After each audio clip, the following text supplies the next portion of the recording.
All right.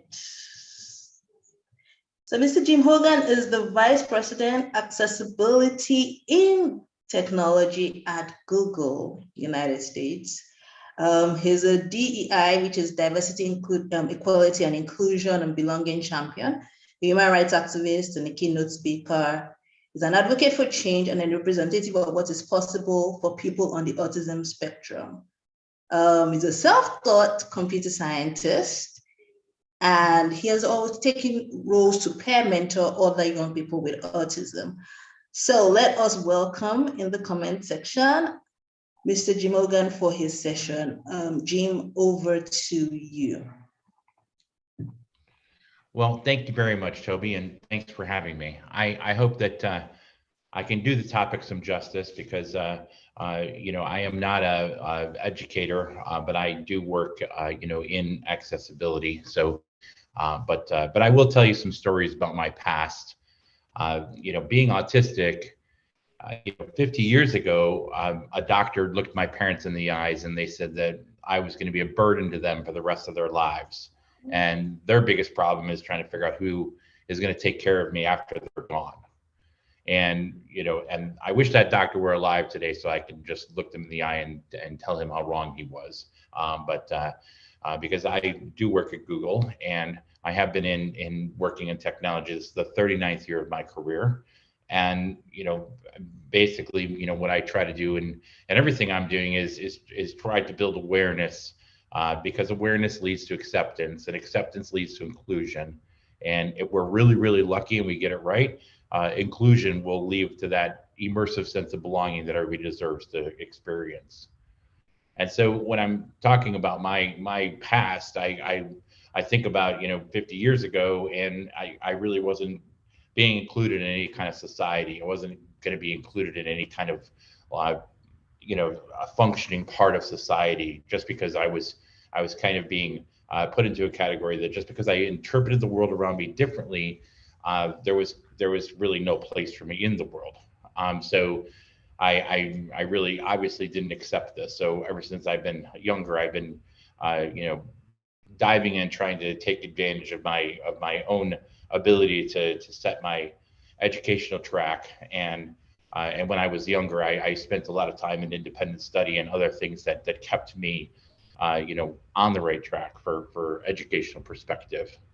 And so just just in a way of talking about, accessibility, I have a person that I've been working with here in the United States that is is working on basically spell to speak technology for autistic individuals who are nonverbal, not necessarily non-speaking, but just nonverbal, and having the ability for them to use technology to be able to do this, to do a spell to speak, methodology is not even something that's accepted in the United States in mainstream education. So we basically lack the ability to make an inclusive experience for everyone, and we also have that global stigma of special education being something that is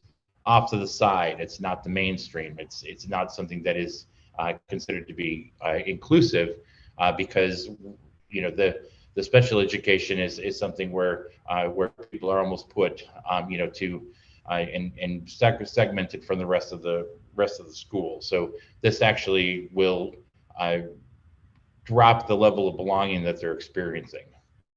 And so when I was younger, because I spent a lot of time away from the rest of the students, I just never really had that immersive experience that allowed me to help build my social things and social skills and other things up. So that was basically a big issue for me.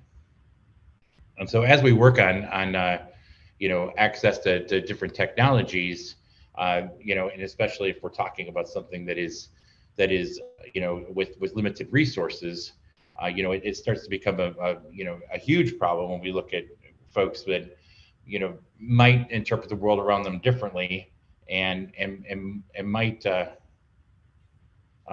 hold on a second. I'm just looking at making sure somebody's not chatting about my audio or something.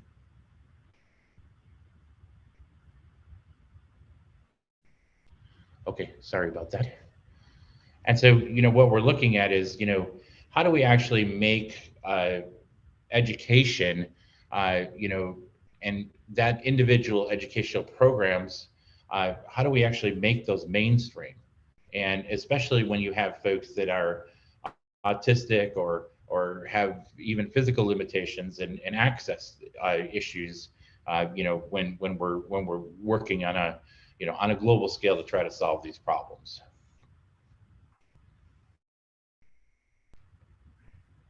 The other thing that is extremely important is the psychological safety that people feel when you're actually uh, going to school, and especially when we're younger.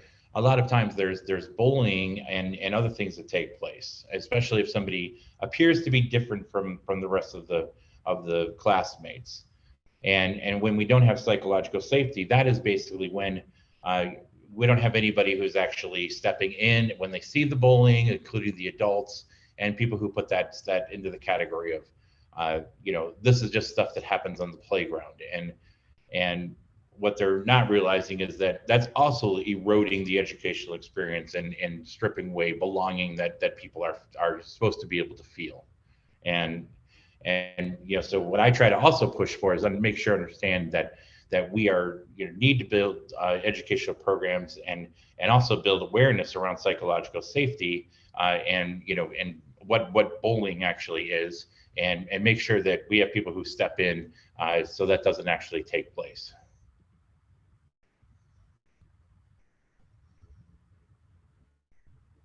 And so as we work on these programs, the real goal is to actually set up and say that, how do we actually do this and mainstream it, and so that we make that, you know, these concepts become the way, and that's the kind of things that I've been working on. So and making sure that we have the ability to provide supporting technologies for especially for marginalized communities and other uh, where there's actually a lack of resources. And so when I was younger, when I was going to school, my I basically spent a lot of time in independent study, as I said, and my ability to actually read and retain information made it very difficult for teachers to actually handle me because I was considered a know-it-all, and that actually led me to be bullied quite a bit and things like that. And when I was in the independent study, I basically had like people that were three teachers that were pretty much advising me along the way. And so, uh, and when I was going through, my most of the time I was concentrating on my just reading subjects that I found interesting. And I remember one time I went and said that I would like to make Spanish be, or make computer science instead of taking Spanish, because I thought that computer science should be considered as foreign language. And I remember putting that together, and when I did that, I basically said that uh, at the time I was like, well, because who speaks Spanish, and then everybody said, everyone. So basically, I was able to study computer science in high school and get credit for a foreign language for that, which was kind of an innovative way to look at the program, and to build those in. So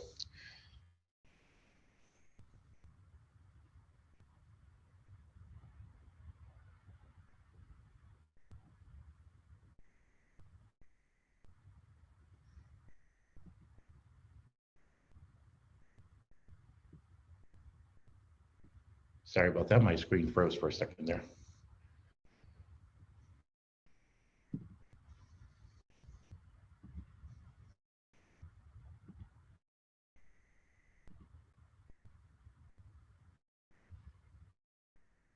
And so when we look at these mainstream methodologies like spell to speak that are not even being allowed to be used because they're not considered to be something that we need for mainstream students. It really gets into how we're looking at also the neuro-inclusive side of design for education, to understand that the neurodiversity is everyone, and everyone interprets the world around them differently, and everybody senses the world around them differently, and everyone learns in a different way. So there's really no way to say that one way is 100% the right way. We have to make sure that we keep in mind that brains all work differently and people learn differently, and we need to have neuro-inclusive design around those educational programs. And the technology that's needed for that is very minimal, because what we're actually saying is we're saying that we're going to build these programs for just for how the individuals are working, not anything to do with how what technologies we need to deploy. So it's actually a very great way to mainstream the technology and to do that. So.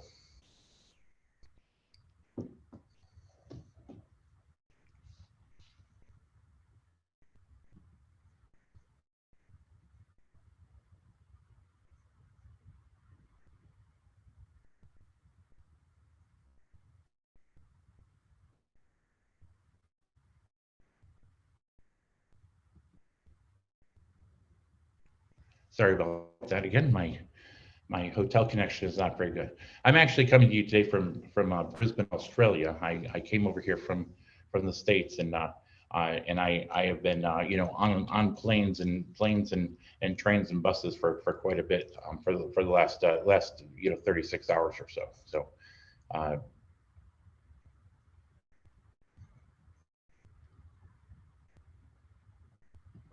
And so, does anybody have any questions about where what they'd like to hear, or any kind of commentary, or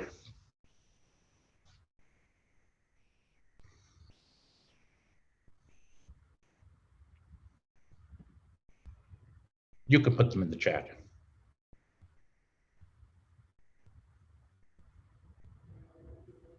Thank you so much, Jim.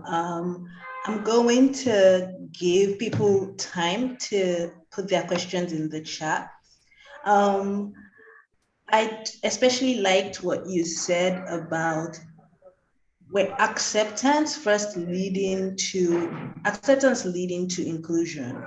First, we need to first understand and then accept, and then we can include. And so when people talk about why there's so many awareness days and why we do so much of awareness, I say, look, awareness, like you said, does lead to acceptance, and then acceptance can lead to inclusion. And then if inclusion is done right, it then leads to belonging, the sense of belonging in community. So thank you so much for reiterating that, because I've always believed that. So to hear you actually put it in those words, it's just really helpful for me to hear. And it is it's why we do sessions like this. So, and why I tell my story, and my normal keynote goes into my life story. So and talks a bit about what my life was what my life was like growing up, and how being autistic, it things, just simple things like that people are born with, like understanding grief or understanding sorrow or understanding different emotions, but how I had to learn those through life lessons. And so it's and I do that content because I'm trying to help people understand that nobody is perceiving the world around them the same way that you are, and it's about keeping an open mind and opening your heart, and letting people in, and that's where we're actually going to get that sense of belonging that everybody deserves to experience. So I strongly feel this way. Thank you so much again. While we're waiting for questions, I have one question of my own, right? So there was something you said about the entire concept of special education having this sense of othering around it, where it's the other people. So it's kind of, you're separated from everybody else. And when you look at that model, being a product of that model yourself, is that model something that you would advise to be continued, or is there a is there something that we could be doing differently based on your experience growing up, and based on the tools that you did now need to basically belong in society? Well, the reality is that whenever you use that term, especially in America, if we use the term special education, that means that somebody is going to a different place, in a different bus, in a different, and it is an othering activity because what we're trying to do is we're trying to mainstream the education by looking at the middle and saying that these individuals they may slow down the rest of the class, so we're going to move them over here, and then these individuals, these gifted individuals, they may be moving too fast for the rest of the class, so they may be held back. So what we end up with is we end up like these human tranches of education program, right? Where it's created with, and then because being in the advanced class is the place to be, then you have parents fighting to get somebody into an advanced class, and it creates this, especially in education, it kind of creates this rift where, you know, people are trying to be segmented in a particular area, and they don't want their child to be in the class for autistic kids. And what was so amazing is that I actually did a commencement address at a school that is all autistic individuals, and and I was blown away because, as I said, 50 years ago, the opportunities that I had were not there. I was basically going to be, fear of my family feared that I was just going to be institutionalized and forgotten, uh, and which would have been obviously a very sad outcome. But when I saw these graduating high school students walking across the stage to get their diploma, and all of them are bound for college. Uh, the way that school does it is they let because we all know that autism is a spectrum, and but they let all of the autistic children are in one class, and you have people actually helping and lifting up somebody who may not be speaking, but may have ideas to share, and giving people the time and opportunity to use technologies to be able to collaborate. And it was so heartwarming for me because I saw that this educational practice, and there's no othering activity in that school. Nobody is being held back, or nobody is being put over here into a different area. And I had people at Google tell their story, and a lot of folks talk about like when they're younger and they get a diagnosis for autism, or get a diagnosis for ADHD, and then all of a sudden they're taken out of their class with their friends and put into the special class.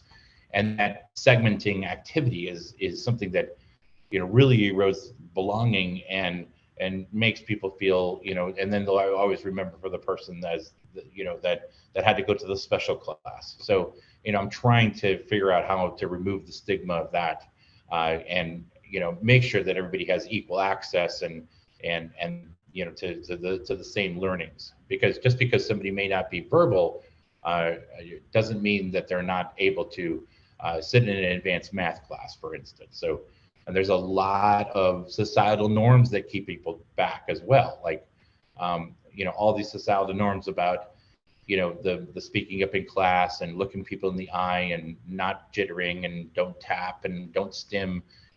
As growing up autistic, I had like where people were, if I was tapping too much, they would reach and grab my hand or whatever and tell me not to do that.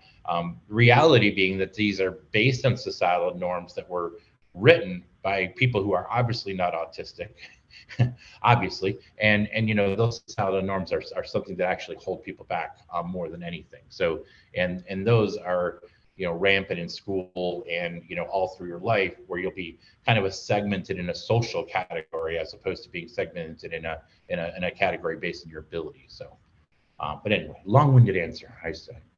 I'm sorry, I'm chatty. All right. Thank you so much, Jim. That was very helpful. I'm definitely taking notes.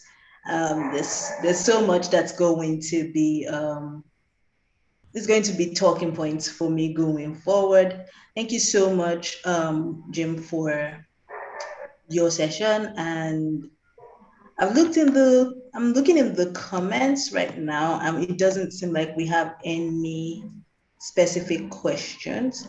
And so we will then be moving on to the next, um, we'll then be moving on to the next speaker for today. So thank you so much, Jim. It was an absolute Well, pleasure. thank you so much for having me. And if you have any further follow-up questions, anyone just ping me. I'm active on LinkedIn. So, Right. but thank you very much for listening. So Thank I you. apologize for being a little jet lagged. It's late here, early where I came from. So I don't know whether I should be sleeping or getting up and having coffee. So Right. Thank you so much, Jim. It was a pleasure to have you. And if we have any questions, we will gladly forward them to you.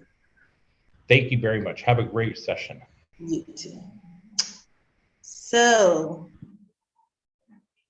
we will be going into our next session with, and I don't know if Jessica is here,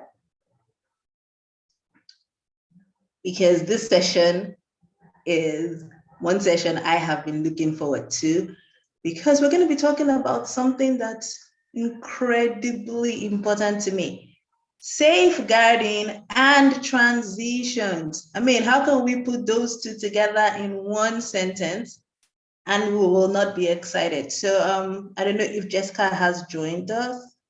Um, we will be expecting Jessica to share with us on understanding transitional safeguarding of children with disabilities in school settings. Um, while we wait for Jessica to join us, I will be reading the comment section. What was the biggest takeaway for us from the first session?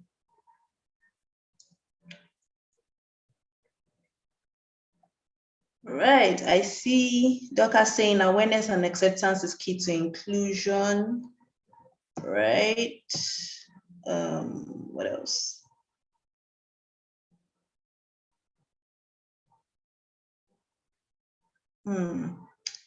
Okay.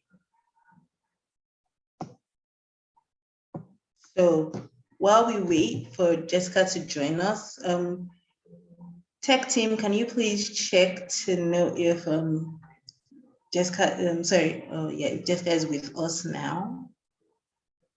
Okay, so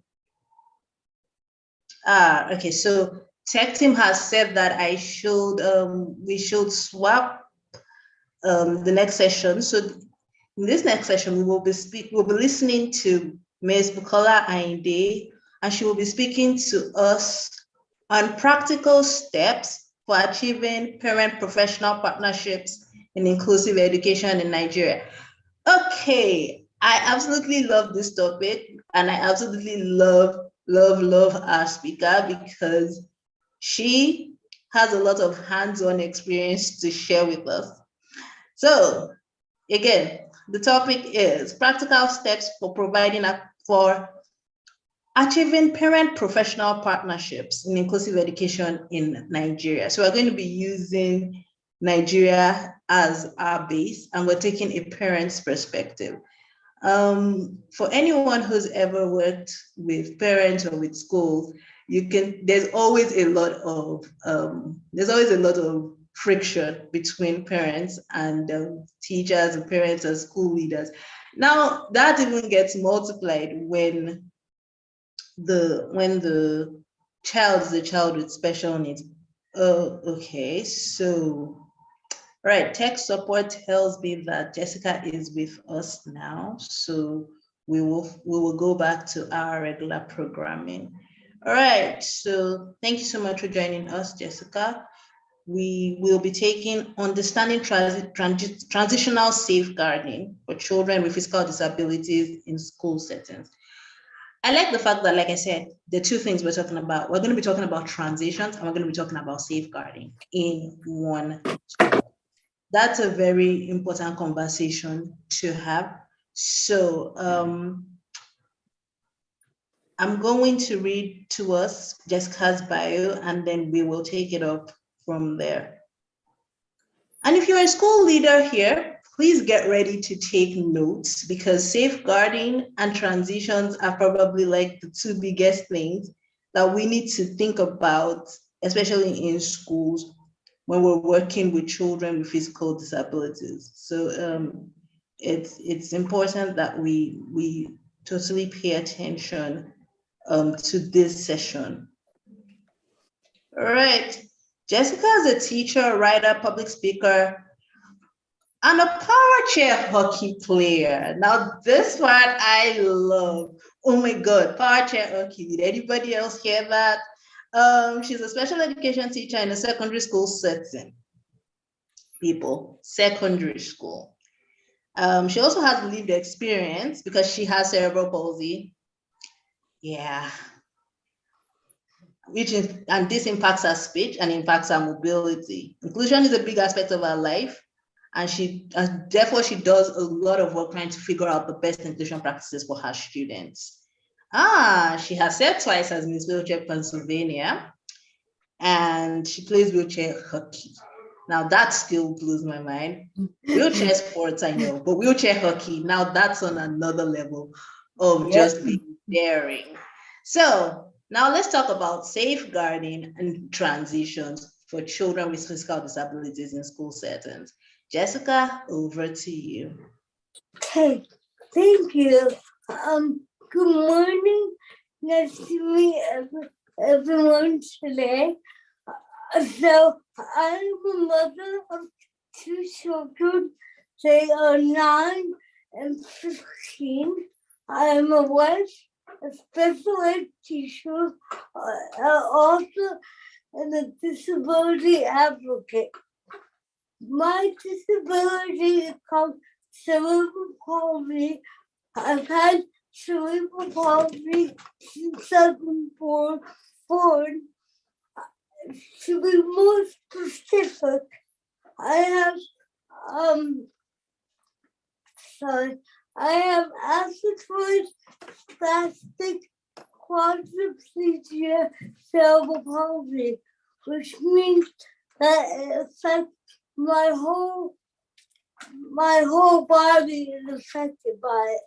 It doesn't hurt, but I do have arthritis because I move around, and it will affect my joints. I use a wheelchair and an iPad to use for work and to get around for mobility, and I need care for daily living from my attendants.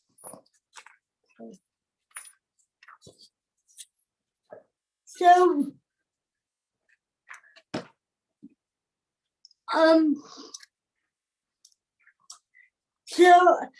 like I said, I am a teacher, and a lot of my experience being a teacher comes from growing up in school. When I was in school, I was put in a classroom for all kids with disabilities. And I should have been in the regular classroom, but I wasn't included until I was 11 years old. The teachers, when I was included, put me in the back of the classroom, and they pretty much ignored me as a student. The students didn't know how to interact with me because the teacher acted like I shouldn't be there, so the other kids acted like I shouldn't be there as well. As I grew up, this is why I wanted to be a teacher, so all kids wouldn't have the same experience that I had. Teachers need to learn more about disabilities and how to interact with students with disability in a more positive manner. So when I was in high school, I was beginning to transition into what I would be when I graduated high school and became an adult. I knew I wanted to be a teacher from early on, but everyone thought I couldn't do it because of my CP. As a tip, before entering adulthood, it is important to offer support. Each student needs support so they can follow their dreams, because being an adult with a disability is difficult enough. But having people tell you, no, you can't do something, or you can't do this, or you can't do that, just makes everything more difficult instead of trying to find a solution. Also, as an educator, we should know all the options available for students with disabilities. So this could be career options or options of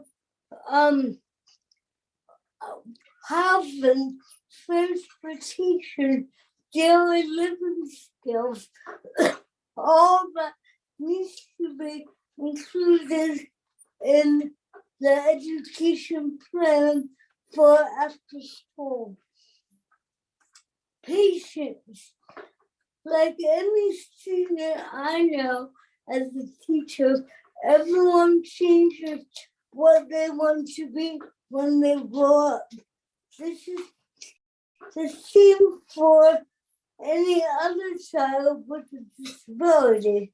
I know I wanted to be a couple things, but being a teacher was my main goal. So being patient with the student as they figure out what they want to be is helpful. Education. Teachers need to be knowledgeable of all the options available. Like I said, as a teacher, we need to be ready to help the student transition into the next stage of life as an adult. So, like I said, when I knew that I wanted to be a teacher, everyone thought I was crazy. They said, you can't do it because of your speech, or you can't do it because you're in a wheelchair. But I didn't let them say otherwise. I didn't let anyone tell me no. But when I was in college, I had a guidance counselor who in fact was my biggest support. He gave me a lot of advice, and after he saw me teach, he said, Jessica, you were born to do this, and you can do this, but you have to learn how to sell yourself so you can be what you want to be when you grow up. So, in every job interview that I've been in, I had to sell myself a little harder than many other people because all they see when you go into a job interview is a girl in a wheelchair with a speech impediment. They don't see your background, your education, or your passion. And that is one thing I had to learn to sell for that to make my goal realistic. So after after you graduate high school, there's a lot of things a student with a disability has to consider as life as an adult. The need for independence. Everyone wants to be independent.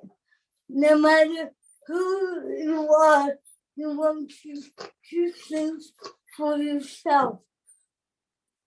With a disability, being able to do that by yourself is harder.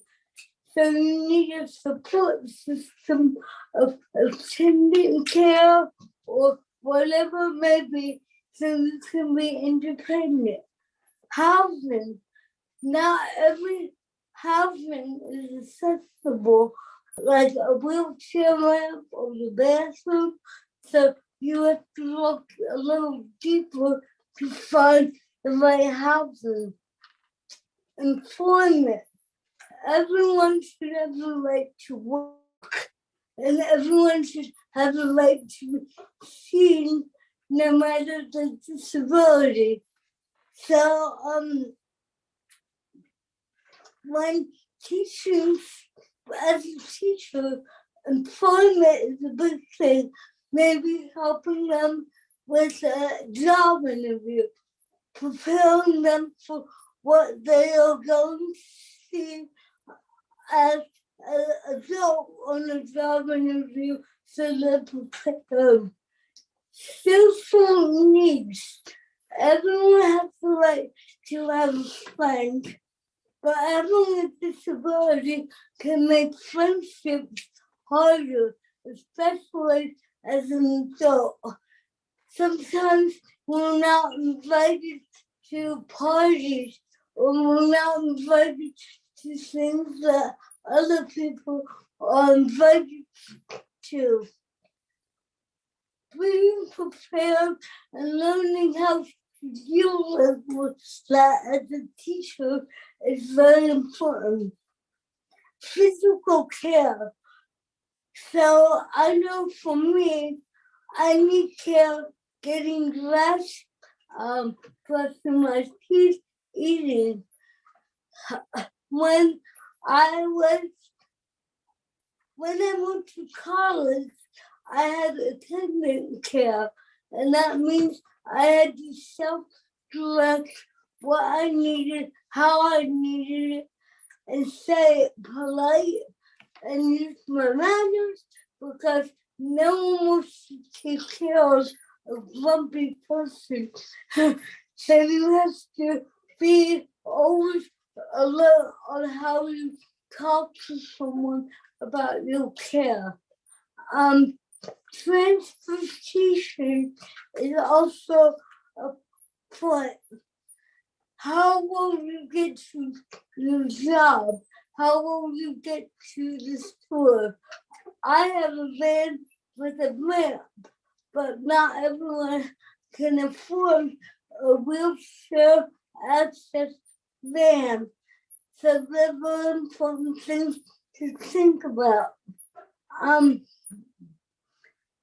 lastly, healthy relationships.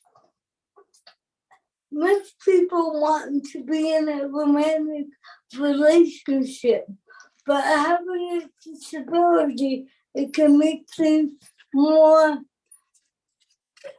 we are more vulnerable for abuse and domestic violence, because we are vulnerable in the sense that we don't have our independence.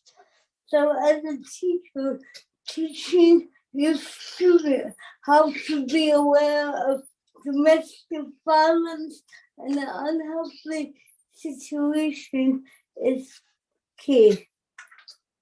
So now we will go into my last key points. As a teacher, keep in mind that everyone deserves a fair education that meets their needs. Not everyone has the same need. For me, with cerebral palsy, I had trouble writing in school, so I needed help with that. But other kids might need help learning or some other help that we have to address them as an individual. Teachers need to be supportive, kind, patient, and educated so they can help. If a teacher comes at their students in the way of this is how it's going to be, like it or not, you're not going to get very far. As a teacher, being kind is one of the most important things that you can do for a kid, and that is what they will remember the most. So options need to be available for every teacher, regardless of personal bias. What I mean by that is, sorry, when, like I said, when I wanted to be a teacher, people said I couldn't do it. That was their personal opinion and their personal bias. But as a teacher, you have to be more objective and look at it from the student point of view of who they want to be and what they want to be. So being an adult with a disability is stressful, and I mean that in the nicest way. We have to worry about care, we have to worry about transportation, we have to worry about a job. So it's a stressful time being an adult with a disability. And I don't think kids that are in the classroom realize what they're in for when they're an adult. So as an educator, if we give them support that they need, they can be empowered to make it a little less stressful. And lastly, a person with a disability can absolutely be successful with education and perseverance. I would not be where I am today if I didn't believe in myself and what I could do. So they have to persevere, they have to be educated. That's why college is so important. And they have to listen to their inner voice. A story that I forgot to mention, but I think is important, is when I became a mom, when I was pregnant with my daughter, my state agency wanted to take my daughter away from me because I had CP. And that is a personal bias on their behalf, and it never happened. I raised my daughter and my son, and they are both amazing kids. But imagine if the government could go in and take people's rights away because they have a disability. How bad will that be? So as a teacher, we need to make sure that won't happen and that all our students are educated of their rights and they persevere in their dreams. Thank you.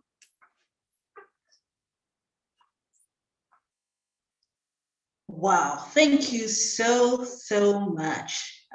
Jessica. Trust me, I know that pretty much anybody who knows me on this call knows I'm cheering right now, because it was literally like listening to me say all the things that you said. These are the same things I keep trying to say, but now you're saying it. So yes, maybe they will listen. And it's thank you so much for reiterating that part about teachers having putting away their biases. So I have a quick question. So okay, I'm supposed to ask the audience for questions. So let me just ask them and then I'll come back to my question. So if you have questions for Jessica, please put it in the comments. I'll be glad to read them to her. My question. So, Jessica, so how do you get teachers to learn to put aside that bias? And not just teachers, but even parents. I don't know if you've ever experienced a situation where it's the parents that are saying that, oh, you shouldn't be doing that, or you shouldn't, saying to their child, with a physical disability. If, for instance, a child, I've had parents who would say, how dare my child with a disability say he wants to play football? Like, Yes. How do you get parents and, of course, teachers to put aside that bias and be able to really plan, like have a proper transition plan and help their children achieve their goals? What advice would you give us? That's an excellent question. My dad, in fact, when I said I wanted to be a teacher, he was against that because he thought I would never get a job being one. So that is a good question. What I would say is having first of all, it would be helpful if we had more teachers that had disabilities to show what can be done. It's hard because I'm not the only one in my area that I know that is a teacher and has a disability. But I think every child needs an advocate on their behalf for the parent and the teacher. Someone that really can get to know the student and what they want to do. In the case, like you said about football, if the teacher could have a list of adaptations or how to make it possible, and tell the parent, well, we can try it. Like, if it didn't work out, it's not permanent. But everyone should try it and see what they can do. I think the more of the attitude of the student and the parent and the teacher coming together to make a more positive environment. All right, thank you so much for that, Jessica. I hope that the educators on this call are taking notes, and parents as well. All right, so we have a couple of questions in the comments, and I'll be reading them out. So someone says that schools in Malawi do not have the resources to support their learners with physical disabilities. So what advice would you have for teachers and educators from low-resourced countries? Yeah, that is sad that not every area has the proper resources, but luckily instilling self-confidence in this child does not take any resource. You can talk to the child and you can, what am I trying to say? Okay, you can instill confidence in someone without having resources. And hopefully one day the resource will be available, and then they can use that resource. But I think resources are important, but most important is how someone feels about themselves. If they feel confident in who they are, they can make any situation that they're in a little better. Fantastic, thank you. So you do not need resources to build confidence in a child. That does not take resources, that just takes the right attitude. Thank you so much, Jessica, for that. We have another question here. I'm just gonna read that.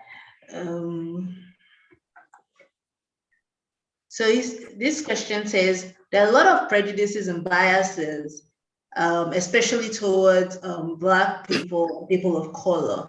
How do we handle the idea that the government is institutionalizing more Black and people of color, special needs kids, than others?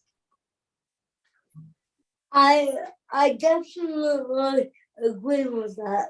As a teacher, I see it all the time in the school that students with color are treated differently than other kids. Again, I think education is important. I think it begins with teachers because I've seen teachers be biased in not a good way to child who of color. They have lower expectations of them. So we need to raise the bar that we expect more, not more, but we expect the same for every child, no matter what color, no matter what disability. And that begins with any one of us today.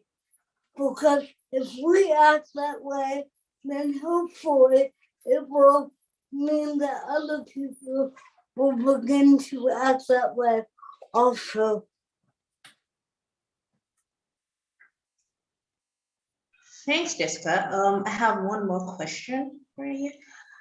Do you think that teacher training, and I'm talking about teacher training across board, from your experience, prepares teachers to be able to, instill confidence and be able to really prepare their children, their students with special needs for a future that works for them?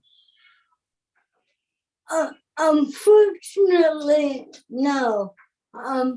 Any college, anywhere I've been to, any class I take, I don't see it in colleges. Like what you're doing with this conference is wonderful because it highlights the most important parts of teaching, which is the kids. But in college, you learn background, you learn how to write lesson plans, you learn discipline, but you don't learn how to reach a child when they need it the most. And that's what they need in college. They need to teach confidence, they need to teach unbiased, and they need to teach how to help someone accomplish what they want to as an adult. That's where they need it the most in college. So a teacher can then use that every day in the classroom.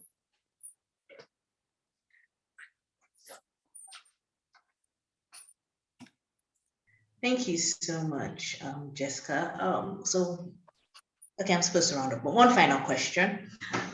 So what do you think, and this is outside of, government interference or anything. What do you think that can be done to increase teacher understanding, really, of the needs of students with disabilities, especially when it comes to like transition planning and like preparing students with disabilities for independent futures? I think what can be done is research into different things that could be available in the area. I know that some areas, they don't have a lot of resources like we talked about, but researching what can be done, talking to other people, what they have done to make things easier as they transition, talking and looking up things online, what can be done. Again, it all depends on the area that you're living, which I understand. Even in America, what I can have in Pennsylvania, not every state can have for someone with a disability. So I can't imagine, like, worldwide, the differences that are. But I think being educated and just trying the best that you can as an educator to give the child what they need is all you can do. If you give them the best that you can be, then you did everything you can. Thank you so much, Jessica. This has been incredibly eye-opening, and I have learned a lot. I saw people really taking notes. There was a lot to distill from this session. Thank you so much. I think that I finally run out of questions. We finally run out of questions. And thank you so much for reminding us that as educators and as parents, we need to be the biggest cheerleaders of the students that we teach. And we need to believe that anything is possible. And so like the way that I like to say it is, you shouldn't put a lead on a child. Instead, it's to help them find how they can achieve the goals that they want to achieve. And it's important that we start early in helping students with disabilities see that anything is possible. So thank you so much, Jessica. Thank you so much for honoring the invitation to be at this conference. And if we have any other questions, we will definitely get it to you after now. Thank you so much. Thank you. Bye. Have a good day. We will. All right. I do not know if anybody else was as pumped by that session as I was, but well, of course, if you know me well, you already know how excited I was and if you know me well, you know that I'm going to use this session to do a little bit of pepper them very well.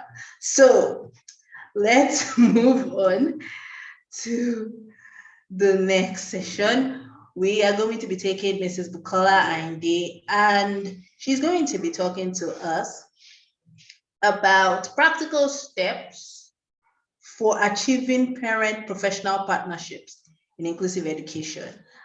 And I am so looking forward to this session because Bukola has a lot to teach, especially Nigerian parents, about how to work with a school to help your child get the best support that they need to thrive. So, hey, Vicky, welcome to the conversation. I'm going to try to be professional. I can't promise that I will be, but when you have your friend anchoring the event, I'm going to try to be a professional moderator that they told me that I need to be. But we will try. Lola, don't worry, we will try. Lola, I'm sorry, I will try to be a professional human being, but this is going to be very hard. Anyway, so Buki's going to be talking to us about practical steps. And I like the fact that we said practical steps because we need practical steps in Nigeria. The amount of teacher-parent fights that we see in this part of the world, oh Lord, it is mind-blowing. Then multiply that by 10 when the child has a disability. See, the child is typical, you're already fighting. When the child now has a disability, we're fighting times 10. Like, there's so many. The schools are constantly feeling like the parents are not stepping up. The parents are feeling like the schools are trying to cheat us. So there is need for parents and schools to find ways to work together, because you see, like they say, when two elephants fight, it's the grass that suffers. So in the end, if the schools and the parents don't find a way to work together, it's the child who bears the brunt. All right, so let me tell you who Bukola Inde is. I'm going to skip the profile something. I'm just going to tell you like this. So she's the founder of Diary of a Special Needs Mom Initiative, an organization that supports parents of children with special needs with everything that they need to live full lives, so that they're not defined by their children's diagnosis. She is also a life, she's an integrated, how does she say that thing again? Integrative life coach. I've been memorizing that thing for like a day, so I need to say that somewhere. Yes, and so she's this amazing life coach that helps people live their best lives. So therefore, that's the summary of who Bukola Inde is. If you want to find out more, trust me, she's Googleable. All you have to do is put Bukola Inde in Google. You'll be shocked what you'll find. Let's get into this session that I am eagerly waiting for. Practical steps for achieving, how do we put it again? So practical steps for parents and schools to work together, right? So, Buki, over to you. This is where I mute myself. All right, let me try to share. Okay. Okay, so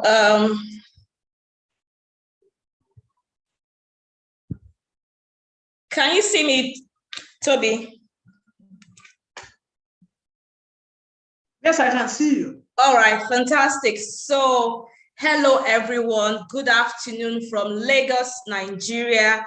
I am super excited to be here, but because anytime I'm told to speak about inclusive education, believe me, I am excited.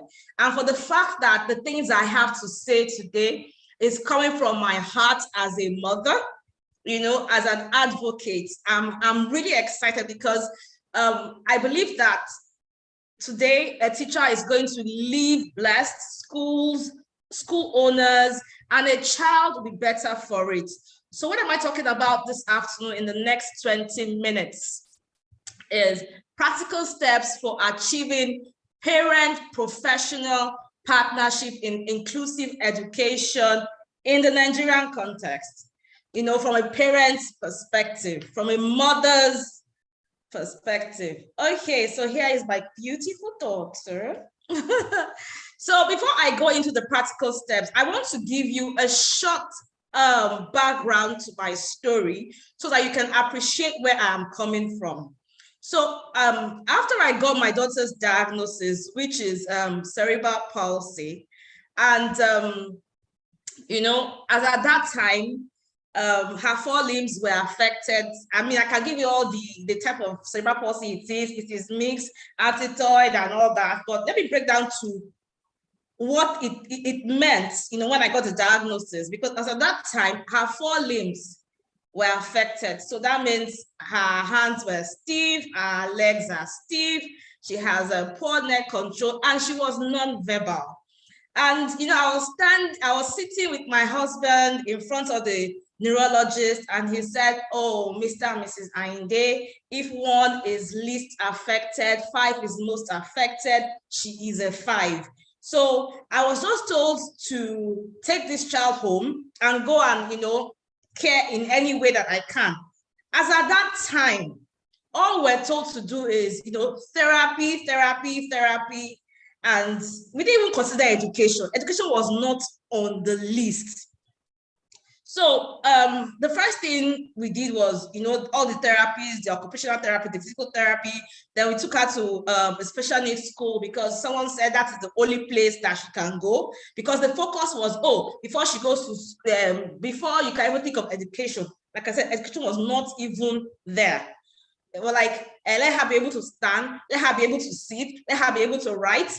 So we went to a special needs school, and the one we went to, I didn't really like it. So I'm not against special needs school, but the one we went to, I didn't really like it. And when we traveled out and we saw how it was supposed to be done, so I came back to Nigeria and said, instead of taking my child to where I know I do not appreciate, I will do homeschooling. As we're doing a homeschooling, the therapist said, why don't you take your daughter to a mainstream school, not for education, but for social interaction? Because everything I had learned about early intervention as at that time was, let's do this, there's neuroplasticity of the brain, so that by the time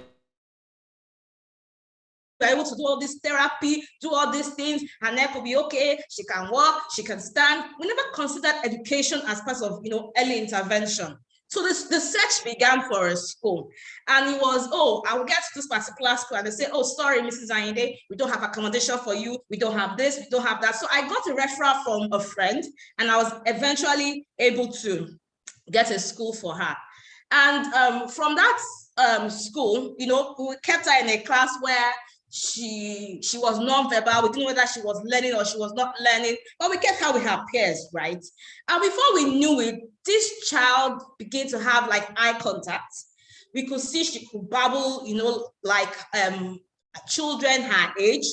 Then from there on, she was assaulted by her physiotherapy. So I took her out of a mainstream school and brought her home and got a teacher that focused on sounds and colors, bright things.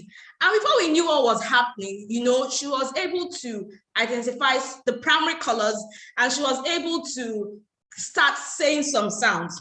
So I took her back to the mainstream school, and believe me, within a space of 1 year, just watching, the other children, just imitating, this child began to speak more, as in to say some more words. This child began to spell. This child began to do songs.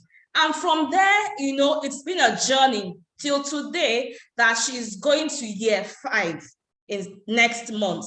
It has been a journey, and that's the reason why I'm talking about inclusion today. I am passionate. I will say it again. I am passionate about inclusive education because I have seen it work. When the doctors have said it cannot work, you don't have any hope. We went back to the neurologist, and he was saying, "Oh, this is a miracle." So I have learned that education is part of early intervention. Okay, so in searching for an inclusive school, before we start, for the parents, what does that mean to us? I'm talking from my own point, and also talking to the school owners and to the teachers.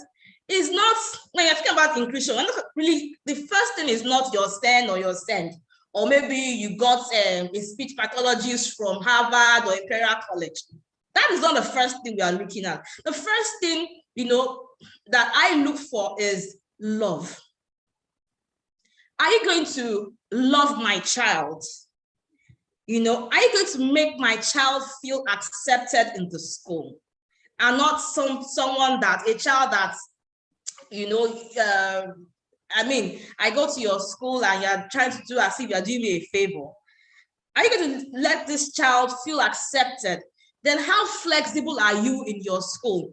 For example, when my child was in year 1 and year 2, her class was upstairs in her school, and we could carry her up the staircase. When she got to year 3, I had a meeting with the proprietress, and I said, this is not going to work for us. We can't take her up the stairs anymore.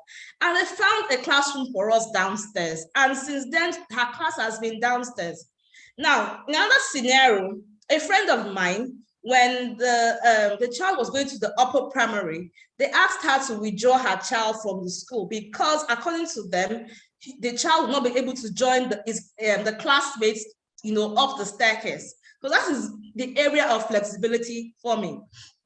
So what is the ideal inclusive school through the eyes of a mother?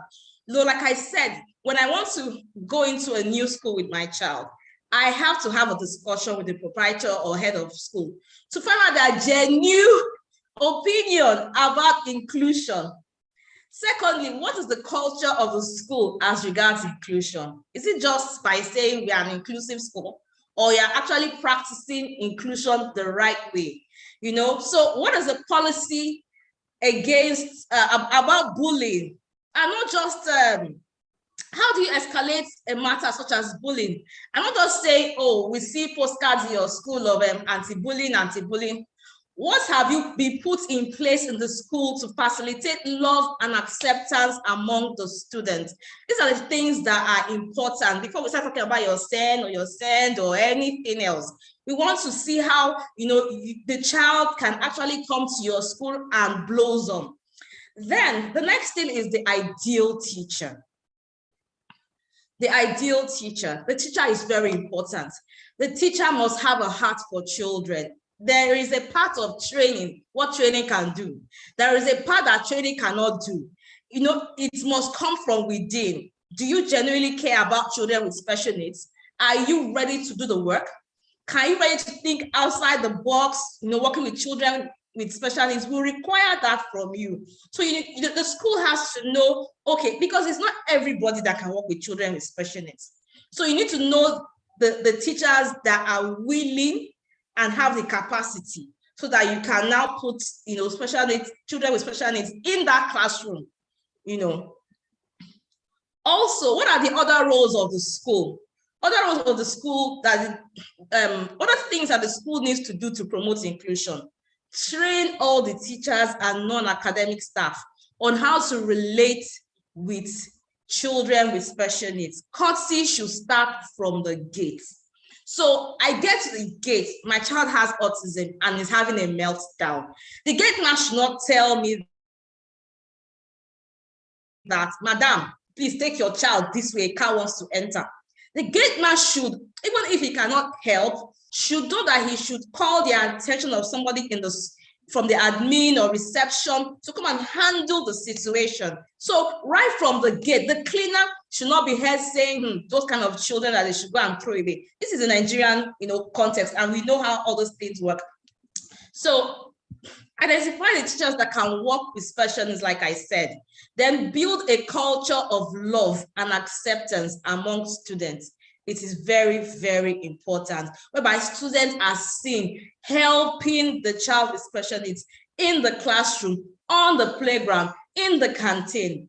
It should be a culture. Now, another team is a support team, depending on the child's diagnosis.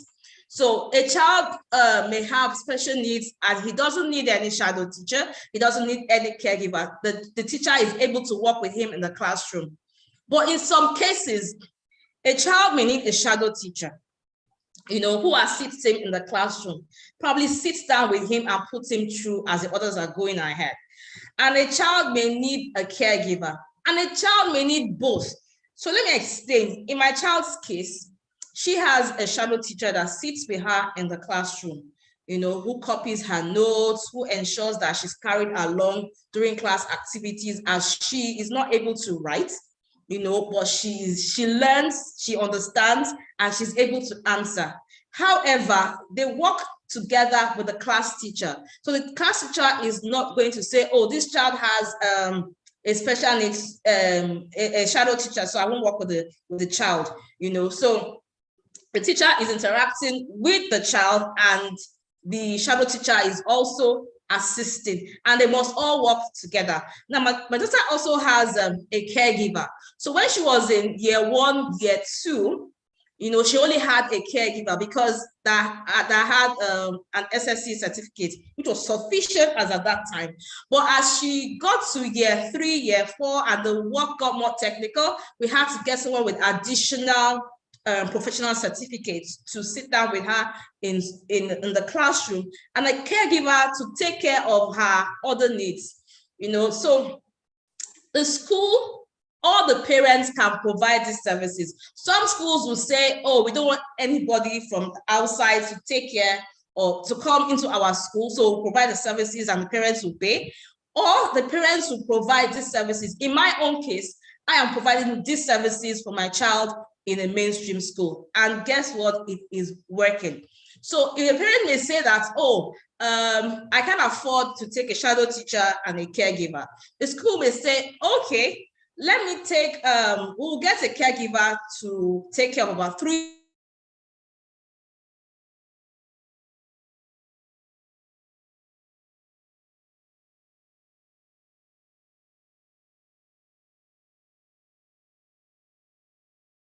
able parents, the difficult or reluctant parents, side by side, versus the involved parents. So, who is the absent parent? The absent parent sees the school as a dumping ground. Can you really blame this parent? Because some people, bringing the child to the school is their only source of sanity, to be honest, is their source of breathing, having to even to be able to do something for themselves. So they just say, take this child off my hand. But that is like, they see the school like a dumping ground. Then you have the parent who is unrealistic, who wants the school to cure the child's disability. And I will always tell schools, do not overpromise parents. I will talk about this later. Then you also have the unrealistic parents who will compare the special needs child with other children, either with special needs or without. How come Mr. Richard's son, he was in your school for 6 months, he couldn't read, now he's reading, he's even reading storybooks. How come Mrs. A's child came to your school, he couldn't walk, after one year is now walking? How come my own has not done this? They'll be comparing. Then you now have some parents who are still living in denial of the needs of the child. I'll also talk about this. Then you have the parents that jump from school to school, centers from centers. They will give you like 1 term or 2 terms to work a miracle.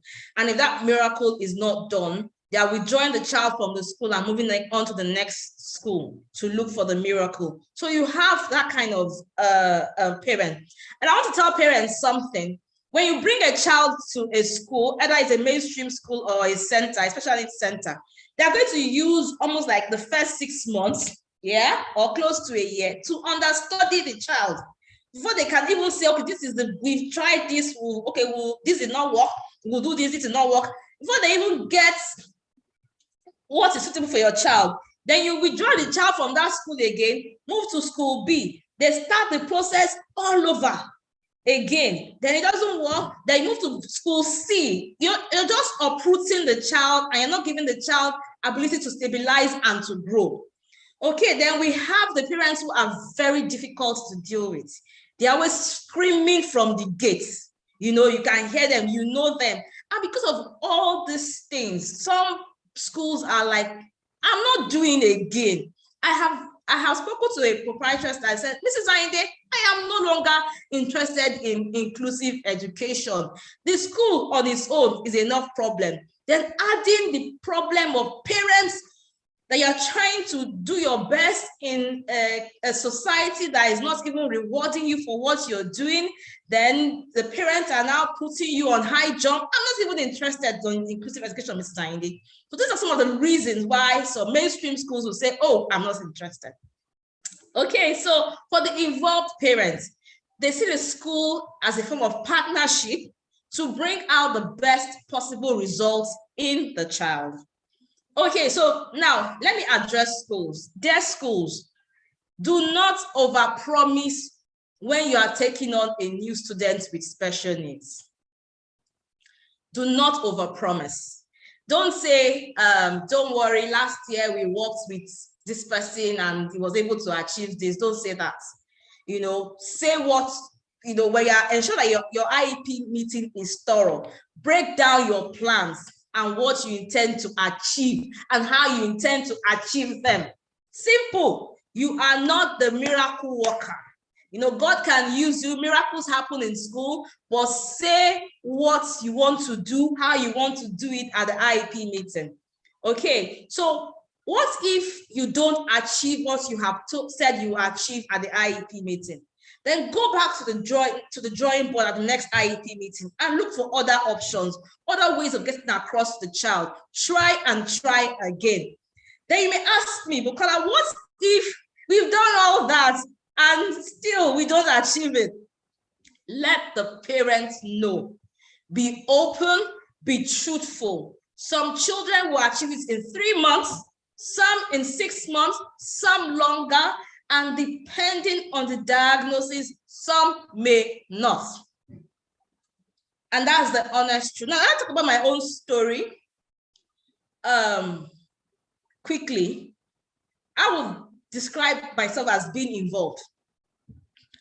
I drop my child in the morning and I pick her up in the afternoon. So I use that time to speak with the teacher, the support team. Not every parent can do this, but you can call the teacher, you can call the support team and try to come in at least twice a month. At least twice a month. Then for my daughter, her shadow teacher keeps a daily journal about what happened in school in respect of my daughter, what she learned, what she excelled at, where she has challenges, so that when we get home, we'll work on it. Then I ask questions, not in a threatening way or to interfere in their affairs, but to understand how we can all work together to make my daughter's learning achievable. I work my daughter at home, and I think it was during COVID, I was able to find out that she is a visual learner. So everything she learns in class, we replay it on YouTube. Animations, that is her own button, animations at home, and she learns it. So the emotional, I want school owners and teachers to understand the emotional states of some parents with special needs children. Not every parent is going to be like Bukola Inde. No. And their reasons are valid. Some parents are battered emotionally. Some are exhausted and some are frustrated. Some parents have financial problems. Some have marital problems. Some face discrimination in the family and community. Some are still in a state of denial, shock, or disbelief. So how can the school help these people, be understanding and supportive? Another thing you can do is link struggling parents with involved or thriving parents with special needs kids in your school or even outside your school. So let me give a caveat here. If you link me with anybody, I will charge you money because I do it professionally. Okay, so suggest a counselor or a special needs parenting coach that can work with the parents. I'll say that again. Suggest a counselor or a special needs parenting coach that can work with the parents. Do not come from the angle of you need help. Nigerians, especially Blacks, don't like that angle of there's something wrong with my mental health. Please don't go there. Rather, say you may need someone to hold your hands, guide you, or be there for you. And just leave it, let them accept it or not. Then as a school, have a list of support groups that the parent can join and benefit from. So what happens when a parent is in denial? And we have it every day. Every day, you see a family with 2 children with autism, and the parent said there's nothing wrong with my children. We see it every day. Or they keep on faithing it and believing it. So what do? I would advise the teacher to keep a daily journal on the child. Each day, just write about that child. Just keep it. Then the school needs to convince the parent, after they call the parents for a meeting, convince the parent from the angle of the importance and possibilities with early intervention. So don't necessarily say from the point of go and fix your child. I think you need to take your child for assessment, fix the child, there's something wrong with your child. Nobody wants to hear that there's something wrong with their child, even if it is as clear as black and white. So talk about how it will be beneficial for the child, to be able to benefit from early intervention, schedule, so that even if the child does not have this and this and this or something close to this, and the child will still benefit for the child's good, come from that angle. Then there are times that, and this is what we have to accept, no matter how hard it is. There are times you cannot help the student, no matter how much you love and care, when the parent is still in denial, and you have to accept it. So collaboration. To get the best out of inclusive education, the parents, the school, therapy, support team has to work together. It is a collaboration. Okay, so finally, dear parents, asking for help, seeking for support for your mental health is a sign of strength and not a weakness. It is for the benefit of the child that we all work together. Understand that the school is on your side. They are not your enemy. They did not create any problem. They are helping you. And you have to say this, affirm this to yourself. Okay? They're not the community that is fighting you, or your in-laws, or your husband, or your wife. They are not. They are on your side. As much as you want the school to be patient with you, also be patient with the school. No school is a miracle worker, even though miracles still happens in school. When you get a school that allows your child to thrive, support the school. Always remember that you are your child's advocate, but advocate from a place of empathy. Thank you.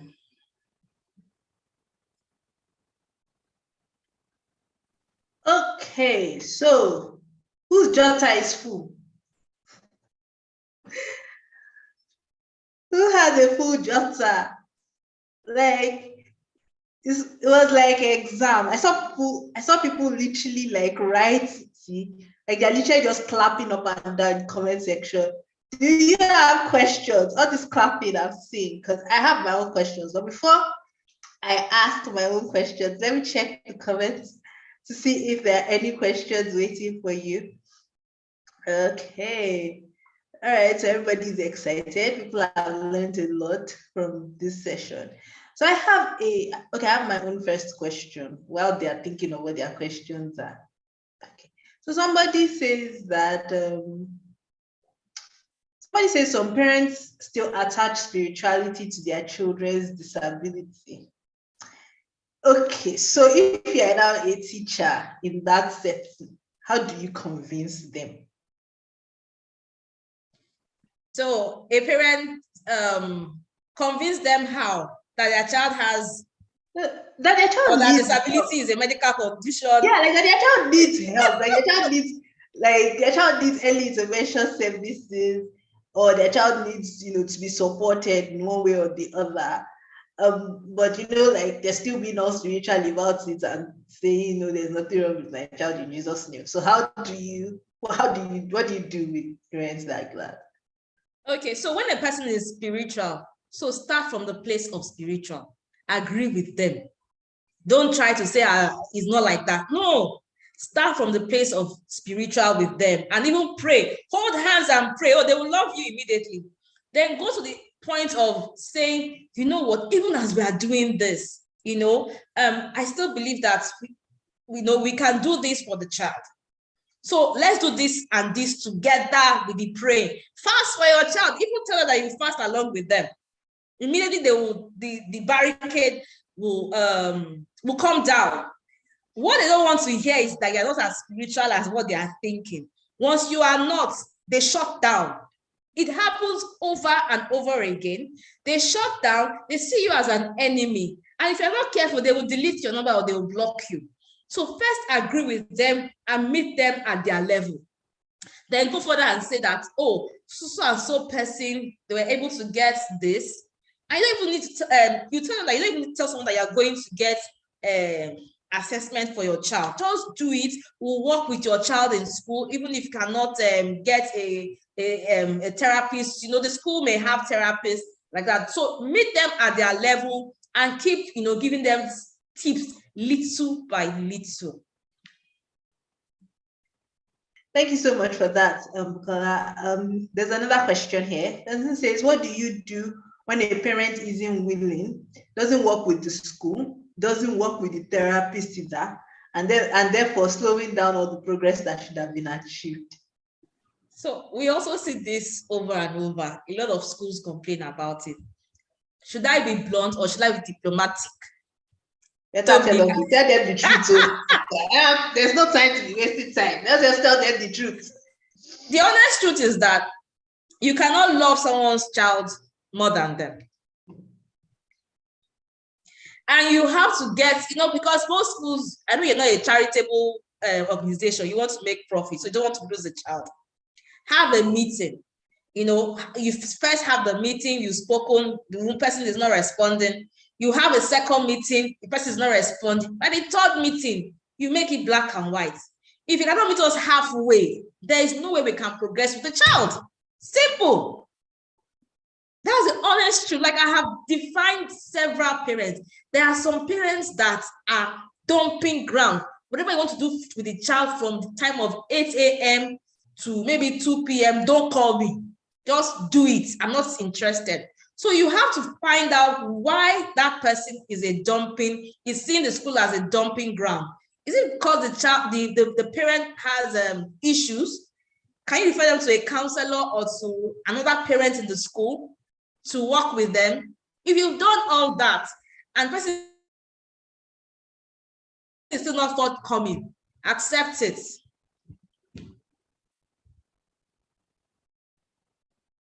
You're muted.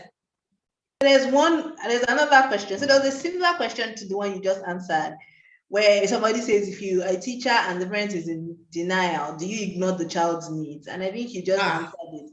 In that situation, honestly, it's to have a conversation with the family, and if they're still not willing to make adjustments and meet you halfway, then they might have to find alternative education for their children. Somebody has another question here. It says, in the process of knowing which teachers are willing to work with learners with special needs, can the school pack learners with special needs into one class? Is that the question? Yes. Since we are looking, you said that they should identify the teachers that can work with children with special needs. So they said that in the process of doing that identification, should they just pack all the children with special needs into one class? I think, has anyone spoken about what inclusive education is? Maybe Lola will help them define what inclusive education is. So you cannot pack children like sardine inside one class and you call it inclusive education, right? So how do you know a teacher that is willing to work with children with special needs? So I don't know how other schools do it, but I mean, your teacher should be assessed. So it's not because you now have a child with special needs, you now start looking for a teacher. You already know that Mrs. A in class 2B has gotten results in the past on this and this, and she's the person that can work with this child. You should assess your teacher from time to time, and you'll be able to say, as the head of the school, who can work with a child. It's not until you have a child that has maybe dyslexia, that has behavioral problems, you should be able to know. And another thing you can do is to experiment for 2 or 3 days. And as a head teacher, you come to check the progress. You come to check, until you're able to find a teacher that is suitable to work with the child. But please don't pack our children like sardine in one class. That's not inclusive education. Thank you.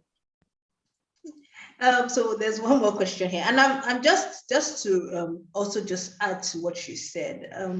I think that a policy that I've seen a school use is that first of all saying, are we an inclusive school? And if we're an inclusive school, then all our teachers have to be willing to work with children with special needs. So from the point of even hiring, it's a question that you are asking, and you are not even just listening for the verbal answer, you are listening for the non-verbal answer in the verbal answer, just from even hiring stages. For those of us who work with children with special needs, when we hire people, one of the first things we check for is this person, does this person have an open mind? If this person does not even want to be associated with people with special needs, then don't worry, you will, let's not waste each other's time. Let me not waste your time so that you won't waste my time. So I think that for a school, if you're going to be an inclusive school, then you need to ask yourself that question and make it a part of your hiring process. So there's one more question here. Sorry, Toby, let me also speak on that. Now, there are two things to it. If the class teacher, if the class teacher is a special education needs teacher, it's quite different. All teachers should have empathy, love for children. You don't have, like, you need a special kind of degree to work with, you know, children that have disability or anything, or you have to go to a school, you know, to work. So, and in some cases, like, the child can even have a SEND teacher sit with her in class while, you know, in the bigger class still has a teacher, you know, teaching the whole class. So what is important, like I always say, is love, acceptance, and, you know, you able to think outside the box, and that is it. Right. So we have one more question. Person says, what are some of the technologies that can be used to assist kids with disabilities? Are they readily available in Nigeria? Wow, it depends on the disability. Okay, it depends on the disability. Let me talk about cerebral palsy. Now, you have as low as the speech to text. No, text, is it text to speech? Yes, it's text to speech. So because my daughter cannot type, initially, you know, we started doing the text to speech for her. Then that wasn't really working. So the shadow teacher still reads to her to understand. So you have what you have, the eye to speech. Yeah. Like exactly. They are not in Nigeria, you know, but there are some basic things that you can actually recreate here. Like the communication board, you can recreate it here. And there are different apps for children with autism, different apps for children with dyslexia that you can get online. Google them. Because most times we think is, oh, these technologies that we don't have, that is, you know, deterring the children with disability not to learn, or children with special needs, special education needs. No, use what you have, you know, to teach the child, and do your research on Google or ask other special needs teachers, and you'll be able to, you know, move from there. Yeah, let me just quickly add to that. So text to speech, for instance, if you have a smartphone, you have text to speech. Anybody has text to speech. We all have speech to text. If you have a smartphone and you have access to Google, there's something called Live Transcribe. It's right there. It's a Google app. Anybody with a smartphone can download Live Transcribe. So many things. It's like 10 MB. So it's so light. Like, and what Live Transcribe does is that for a child that maybe, I mean, I wish there was Live Transcribe when I was a student. So as the teacher is speaking, the thing is transcribing it into words, and I don't have to then be forcing myself to take notes, because Live Transcribe is transcribing your voice for me. So that might even be a good way for your daughter to take notes when she gets older. Like, I mean, that just takes the need out. So like you said, it's about thinking, you know, outside of the box and saying, what does this child need? And what can I use with what I already have to help them learn? Sometimes it's not as simple as, you know, pencil grips. I remember when I used to talk about pencil grips, and one of my friends, Rhoda, said, oh, before they even started importing pencil grips in Nigeria, what I used to do was use paper tape. So she would wrap paper tape around the pencil multiple times till the pencil became a chunky pencil, enough for the child to hold. That did not, I mean, paper, everybody has access to paper tape. It's just the willingness to think outside the box and say, that is it. What can I do with what we have to help this child learn? Okay, so the questions that are coming for you are not even playing. Right now, there's another question. It says, how do we address the issue of functional ability, that is helping parents accept vocational training in the case where a child cannot manage the theoretical academics, even with adaptation of teaching and modification of assessments?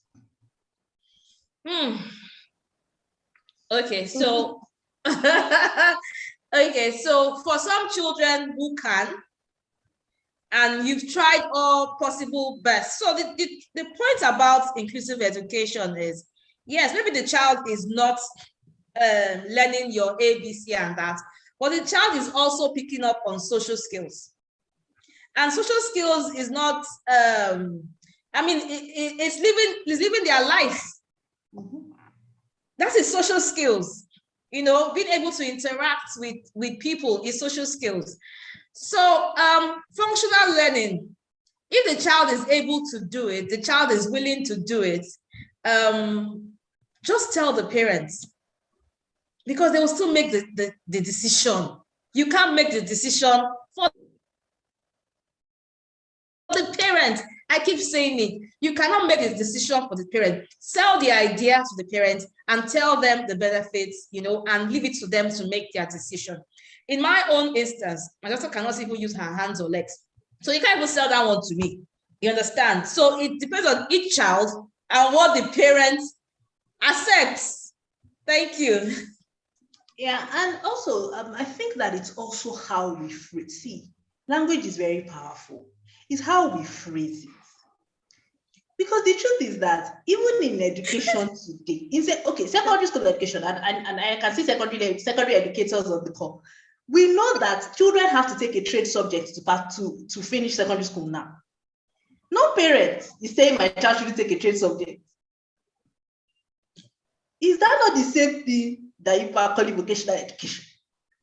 It's how we phrase it. I think it's phrasing. A lot of the times, it's also, like you said, how it comes across to the parents. Sometimes the way that it is said, but I know this because I had this happen to me as a child. They would say to your parents, "Don't bother wasting time sending this child to school. Don't waste money. Let's just go and learn a trade. Go and learn sewing. Go and learn something. They won't even call you sewing. Go and learn tailor work. Or how to make a candle. Hairdressing, my friend, go and learn hairdressing. That is it. Tailor care, that's too much. Go and learn hairdressing. You know, and it's the way that it comes across is what makes it something that parents then bark against. The way that we pass it as all children your child's age are now taking a trade subject. What trade subject would you want your child to take? Oh, based on our assessment, we believe that these are the trade subjects that your child will excel in. And these are the options. Absolutely. Which one would you want your child to take? I think that there's no parent that will hear that. But then when you say all other students are also taking trade subjects, that would say, oh, I don't want my child to take a trade subject. They will jump at it. And then that gives you room to then say, maybe we should spend more time focusing on this particular skill for your child. It seems to be enjoying the trade subject. And then that helps them accept it. It makes acceptance a lot easier for parents. There's another question. It's not my fault. The questions are jumping in. It says sometimes some children with special needs have behavior problems that affect other learners in the class. How should we deal with that? Wow.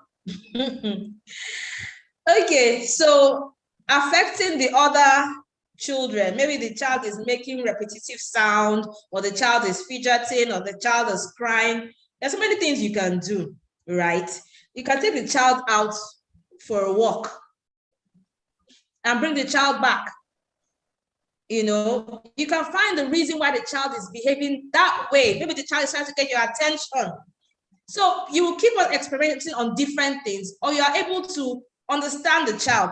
And one thing is this, you have a child that did not start school early, who did not benefit from early intervention. So the child has serious or mild behavioral problem. You don't say, okay, you're putting the child into the classroom directly. Of course, the child will disturb the class. If the child has started early, the child has learned some social skills. So a child who probably is about 5, has been at home, or maybe has been solely in a special needs center and is not even able to interact or knows the right behavior that is appropriate, in public. And expecting the child to now miraculously, through inclusive education, they said inclusive education solves all the problems of special needs. A child will now become, quiet and sit just like that in class. It's not possible. So you still have to do some things, for this child to be able to have some accessible behavior in the classroom. And when you work with the experts on this, they'll be able to put you through on what to do. All right, we have totally run out of time. We've gone way out of time. We still have questions. So I would ask our rapporteurs to please collate all of the questions. Most of them are in the chat box and not in the Q&A box, just saying.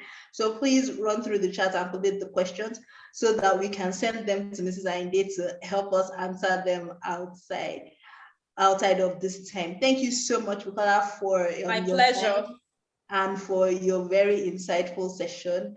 We'll be taking our next speaker now. We'll be listening to Mr. Razak Adekoya. And Mr. Razak Adekoya is a disability activist, is a program development advisor for West Africa at Sightsavers. He's the convener of the Nigeria Business Disability Network, a private sector-led forum changing disability inclusion. He also co-founded the Center for Inclusive Development. And he allows us to participate. He believes in participatory inclusive workforces. So Mr. Razak Adekoya will be speaking to us on practical steps for providing accommodations for students with physical disabilities in schools with limited resources. Practical steps for providing accommodation for students with physical disability in schools with limited resources. Mr. Razak Adekoya, are you here? Yes, I am. Okay, over to you. Welcome. All right, thank you very much. And please kindly with me as much to check my voice as much as possible. Quite an interesting conversation, at least from the last speaker that I was able to listen to. My name is Razak Adekoya. I also have the lived experience of disability myself. I'm visually impaired, so I have to make that clear in case, just to make that from the beginning. And I think the topic I am given opportunity to speak about has to do around what are those practical steps of providing support for children with disabilities, particularly those with physical disabilities.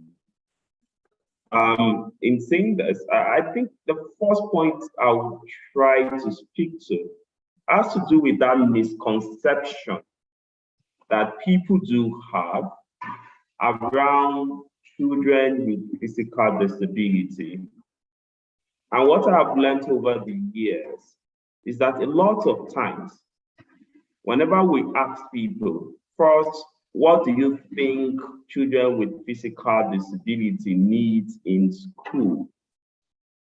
The first I do often hear, and if I ask people on the chat now to drop it, maybe I should allow that and see what people will drop if it will tally with my thoughts.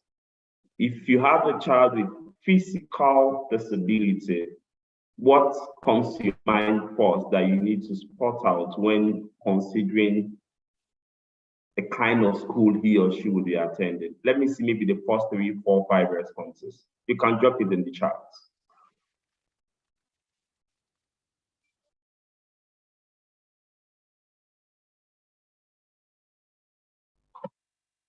I'm hoping I will see maybe 1 or 2 responses. For a child who makes use of wheelchair or child who makes use of crutches, when you need to consider school, what do you consider first for that person? Okay. While people type, one thing I do often see or have heard from people would be, oh, we need to have also accessibility. Okay, I can see 1 point. Most points I've heard. Okay. Accessibility again. Okay, structurally inclusive environments. But if you take it deeper, one of the first things you hear more often is we need to ensure there are ramps in the school. We need to ensure there are ramps where there are not too much of staircases, where those children can be able to move, which is good. But these are the concerns I have heard, I have seen, and I've experienced. And I'll start from those points. First, the most of the common ramps we have in Nigeria, be it schools, be it in the public facilities, are what we call luggage ramp and not wheelchair ramp. They are steep. They don't meet the best accessibility standard of a gradient of 1:20. And even when you who walk with your barefoot, who is not making use of wheelchair for your mobility, try to make use of those ramps. They are so steep that you might almost fall. So the concern has been, what do we then need to start looking out for as parents? Is it just the ramp alone, even if it is accessible? And I think there is more to it. If I am a parent and I'm looking at schools that support a child with physical disability, in fact, if there will be one place I would want to start with, it will be the toilet facility of that school. Most times, we do not consider the power of wash and sanitation hygiene for our children, particularly those with physical disabilities. A lot of times, the toilets in many schools are so tiny. The children who make use of wheelchair as their mobility device, or even those with crouches, couldn't make use of those toilets. The schools have built them in a way that is meant for kids, and therefore there is no need to make it wide. There isn't need to make it accessible, and lots of times those things are not factored in. Of course, we know that a couple of schools have also think around the need to ensure that, for example, the wash hand basins are very low, which is good. Those are good examples. But what about the entrance of those toilets? Can a child with wheelchair be able to maneuver his or herself within those toilets? The answer is no. And that's the first. The second thing we must always try to spot out is the arrangement of chairs and tables in the classroom. A lot of times, I have gone to some inclusive schools, and what they try to do is to try and keep that child on wheelchair at the front. The spaces between the tables aren't wide enough for that child to be able to wheel or move around. And I'm focusing majorly on the obvious physical disability. I'm still going to talk about the non-obvious ones. So what we've seen so far is that we do not pay attention to even the arrangement of classrooms. And that is very, very important whenever we think about making environment accessible for children with physical disability. But I will now go a bit deeper, because physical disability is not for those child alone, or physical accessibility is not for child who are on wheelchair or who make use of crouches, or even for child with cerebral palsy or developmental disability. It's important that we also know that physical environment also requires about the colors of the walls of our classrooms, the colors in which we paint schools. And I'll give you some examples to that. For many who are education specialists here, you agree with me that there is the power in which the paint of the wall, the power in which it connects with the mental health of children. and how it also even helps we who are adults. Let me give you a better example too. When I say colors also has its own effect to physical environment. I think about 15 years ago, before I lost my sight, I recall clearly, I was having a bit of partial sight then. And the challenge then is if you go to some toilets, for example, or even some offices, everywhere is just white. But let me use a toilet for you to be able to get the sample, the picture.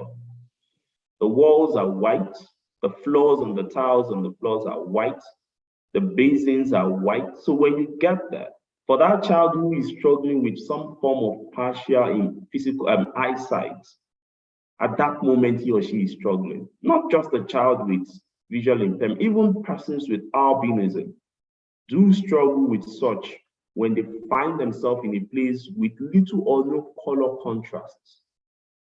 So whenever we talk about physical accessibility, we're not just referring to making use of ramps or making your toilet white, or even ensuring that the chairs and tables are accessible. We're also thinking about how do we ensure that the colors of the walls contrast with the facilities on the floor. In fact, I know that research that speaks to the point around how women who make use of heels, particularly when they walk on the staircase, and the landing and the rising are of the same color, how sometimes people by mistake lift their leg from one stairs and maybe to the third floor, to the third stairs. So it also has its own effect for children within the environment. It's important that when we think about all of this, it's not just those with physical accessibility or physical disability that needs or that benefit from accessibility within the school environment. Other children also benefit. Teachers benefit. Parents who visit the school benefits from this. But the then question we then are asking is, how do we then find the balance within costs? Also ensuring that we are able to provide this for children within the school. It's first, the argument has been that, is disability expensive? And I think it depends on the angle at which you look at it. When it is built into it from the foundational level, one thing we know is that it is cheap. And I think maybe it was Toby Lover that was talking about, check your phone, there's text-to-speech, or the facilities, I couldn't pick them. Well, check your phone, there is the text-to-speech. The people who built the phone did not start asking you to start doing that from onset, because that's the concept of what we call universal design. It's already built into the system, into the phone, just like the way we have basic narrator on the laptop that support with basic text-to-speech. Of course, it doesn't give you the advanced features. So the same way happens to particular school owners when they are building schools, or even when they are renting schools, a property, and they are thinking of modification. If we understand that it's about also putting this as part of criteria to the new building of that school you're building, or to the property you are renting and you need to buy. Just like we spent money on decoration, decorating classrooms, uplifting classrooms to look good. The question then is, are we also doing that, thinking of how could we make our environment more accessible? The third one I've seen around financial limitations, which I think is also important that parents also contribute to that process. I know a lot of educators have talked around the need to ensure that, it's a joint effort. I've also seen instances where schools make conscious effort of looking at the costs children pays and trying to say every year, from whatever we are making, 5%, 10%, we are going to set this aside to start making certain adjustments in our physical environment. So it's important we also start asking, perhaps as parents of that child with physical disability, how we could start embedding that. The last I will talk around is around the recreational facilities and the need to ensure that a lot of times children with physical disabilities in schools aren't given opportunity to even benefit from things like therapy. And I recall that there's a document not quite long that someone was putting together, not yet finalized out there.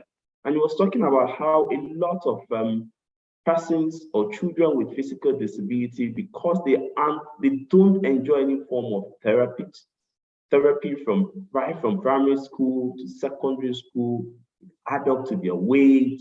And as a result of that, a lot of them, by the time they are getting to secondary schools or university, they start having health complications and making it double, perhaps what you call double disability.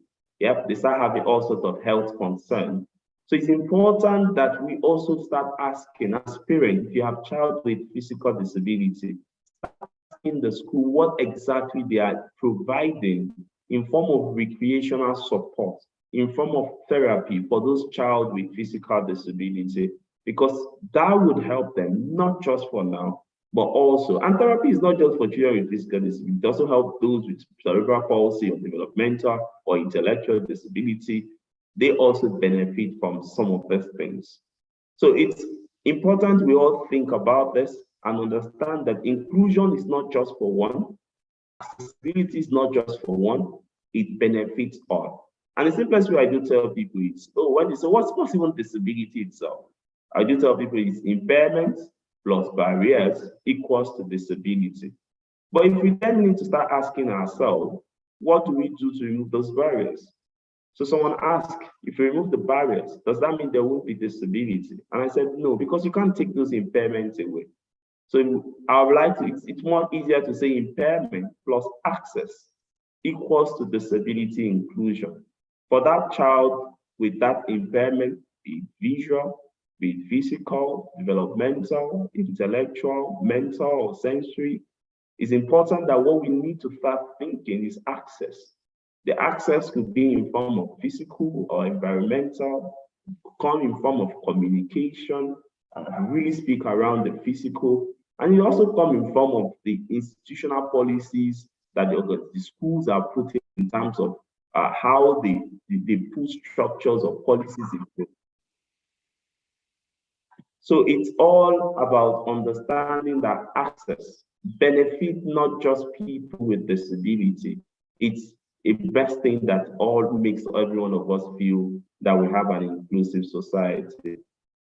Lastly, and in conclusion, you as a parent might not know those standards, but I think the government is also working on making a standard accessible, available. But for those who are, for example, educators in home schools, I will drop a link after this chat. You could download that resources. It could help you run a checklist of your school to be able to see how physical accessible your schools are, your school is, and to be able to give you some kind of recommendation that you can then use to be able to start making some changes. It's a journey. It's not a sprint. It's a marathon. So you must also understand that you will not make all those changes one day. But if you make it as a commitment and in phases, then definitely you get it. Thank you very much, and let me pass the mic back to you, Toby. Thank you so much, Mr. Razak Adekoya, for that amazing presentation. Thank you so much for highlighting all of the needs around physical accessibility of schools. And thank you especially for talking about bathrooms. Because as someone with a physical disability myself, I know for a fact that one of the biggest considerations before I ever leave my house to go anywhere is, am I going to need to use the bathroom between the time that I leave my house to go there and get back? I mean, so you can imagine if that's something a child has to worry about going to school every day, that just becomes that can just become really, really tricky. Do we have questions for Mr. Razak? I know that I saw one question. Let me read it out.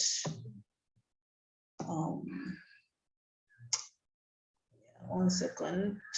It says that how do we break some of the bureaucratic networks to make the system understand, and I don't know what system this person is referring to, but to make the system understand the need for inclusion. So that's the first question, that how do we break the bureaucratic red tape and help the system understand the need for inclusion? Can you hear me? Yes, I can hear you. All right. I think it's a combination of two things, and I have to put my cap here first to say that I know every school owners, and I'm sorry with due respect, it's about two things: our children graduate with the best of grades and the right attitude, and how we need to make the right profit for us to be able to sustain. Yep. So let me start from the second point. I don't think any bureaucratic person will start if the person understands the benefits of having an accessible environment. I'm sure that then they would not start kicking against the fact that, oh, no, we don't need to make our school accessible. Do we even have such child? The question I would is, if I'm in that position, is do we know how many we are losing because of this? Yeah, and I think it's looking at those benefit cost analysis first, particularly for those people like who would speak from that point that why should we make our environment accessible? Why should we do it? Do we have any child with impairment? I think there are lots of data that we could play with that has to do with children with disability and how many childs are out there. The last data I confirmed indicate that 48% of out-of-school children are children with disability. Absolutely. Yep, and that's clear. So if we have over 10 or more than 10 million, let me just use an approximate of the last data, I think about 1 or 2 years from UNICEF, that says 10 million out-of-school children we have in Nigeria. Then the question means that I have about 4-point-something million who are likely with children with different form of disability. Then, if I am a school owner, the question is, if I make my school accessible, do I know how many parents would be interested to bring their child? I remember I watched a video from Water Aid of a child who dropped out, of a girl, in fact, it's a girl child, some girl child with disability who drop out of school because of her disability. Whenever they need to menstruate, particularly at the secondary school, they do not have toilets to use. And because of that, they stop going to school because every time something just smells, they look at them and like, oh, are you the one? Maybe it's you. Because people then, the boys then feel, and even the girls who don't have disability then feel that whenever they are menstruating, their things smells within them because they do not have a good sanitation facility within the school. And because of that, they dropped out of school. Yep. So it's important you also start pitching it from that point. And the question then is, how do we, access, I've said it does not benefit that child physical ability. Painting the walls of your classroom with the right color, right paint that have contrast, does not just benefit the child who cannot, a person with albinism or a child with albinism or a child with partial sight. It also has its own benefit for a child with intellectual disability. It has its own effect for even those without disability. So access benefits all. It's not just for one person. Yeah, and that's one thing I have learned over the years. I also know someone who did a kind of scoping study not quite long, about I think a year ago. For those who live in Lagos, I live in Abuja, but I know Lagos at the back. And the person was talking about the overhead bridge at Bega in Lagos, And he went there to try and study to see how people are making use of the staircase and the ramps, to see perhaps the ramps, are they being used? What he did during the day one was to focus on people who are making use of the ramp and asking, Why are you using this ramp? Why not staircase? How many people among them have disability? But the reality is a lot of people use it. And some of the things we found out, which was quite revealing and shocking, is that there are people you see who you feel they don't have any form of disability. For example, if you ask anybody who have rheumatism, do you have disability? They will tell you no. Yep. And clearly, such people would rather prefer to use a ramp than a staircase. And he also talked about ladies, particularly ladies who wear high heels, and sometimes when the staircases are not wide enough for them to pull their shoes, put their legs comfortably and conveniently. And when he came out with the kind of conclusion that look, access doesn't benefit the child, doesn't benefit that person with disability. It benefits everybody in the community and in the society. So it's about how you pitch it, and I think somebody spoke about that earlier. How you pitch determines the kind of results you get. Thank you so much, Mr. Razak, for that. There are more questions for you. Someone says, I need possible locations for schools for visually impaired 6-year-old in Lagos. Wondering, and because you mentioned that you were visually impaired, they're wondering the first on my mind would be you check Pacelli, School for the Blind in Surulere. If they do not, or if they can't accommodate, I'm sure they have a pool of schools they can refer you to. But that would be my first point for you to check. If they can't, then I'm sure they will refer you to other schools, because I know a lot of times they have backlogs of people who are already waiting to gain admission into the school. So check from them first, and if not, you can check. They would refer you to other schools that can accommodate children with visual impairment. All right, thank you so much for that. There's another question here. It says there are certain parents who complain of loneliness and isolation. How can we help them understand the need for therapy, both for them and for their children? Please, can you recap the question again? There are parents who complain of loneliness and isolation. How can we make them understand the need for therapy, both for them and for their children? Again, I think it's about how you communicate it, and it's about how you let them see the benefit for it. I will start like this.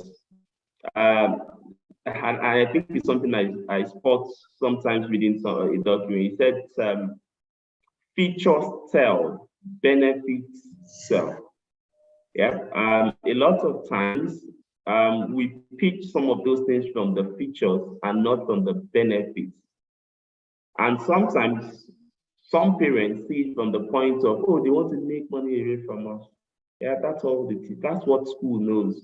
They are much interested in how they make much money, and not understanding that it's not about the money. You are not even interested, or even the school is not interested. You are just interested that if those things aren't addressed, it's going to affect the productivity of you as a teacher, and it's going to affect the outcome of their child in terms of learning. So it's also about how you pitch it and how you let them see the benefits in it for them, not just for you, but for them and their child.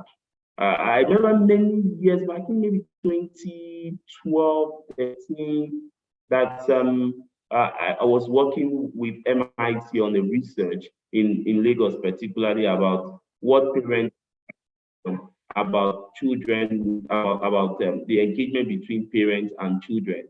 And part of the things is that, look, every time we see a document or an email from schools, we see more from the point of they are asking us to do this or do that. Yeah, not that we aren't saying we don't, but sometimes schools also need to start supporting we parents, sending us newsletters on parenting tips, sending us newsletters on leadership, so that we can complement what they are doing. Of course, not all of us will read emails, but how often do we even get those kind of things via WhatsApp broadcasts, via emails from parents? More of what they do is just to showcase what they are doing for our child, but not understanding that whatever they are doing, if we don't complement it as parents, it's go back. Yeah, so it's about communication between both parties. Let me pause it there. Thank you so much, Mr. Razak. It's been an amazing session. Let me see if we still have any questions.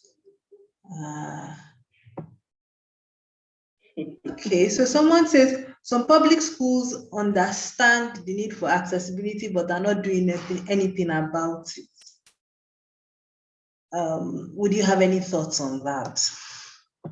So for public school, I think it's the role of the PTAs and the school-based management committee to also start pushing for that. Based on what I am aware of and I know of, particularly for primary school, I think we are also playing the role of accountability in most instances, particularly as PTAs, as parents. We do not have that time. Everybody is busy. Yeah, and I'm also part of this. Even though I may not have a child in the public school, it's private school, but I think the accountability process is important. So why I said this is that UBEC, that's the Universal Basic Education Commission, allocate 2% of their annual funding that they do give to state government is meant to cater for child with special needs. I know in Abuja about 1 or 2 years ago, UBEC were really moving around trying to find schools who could access those grants and not just public schools, but asking them that they need to show that what they will use the money for and how they will complement those things. But more often, school administrators take those decisions alone, and parents are not being involved. So it's also about the accountability and asking. Those money are not meant for state government alone. I think private schools are also being given opportunity to tap into those pools on a counterpart funding level.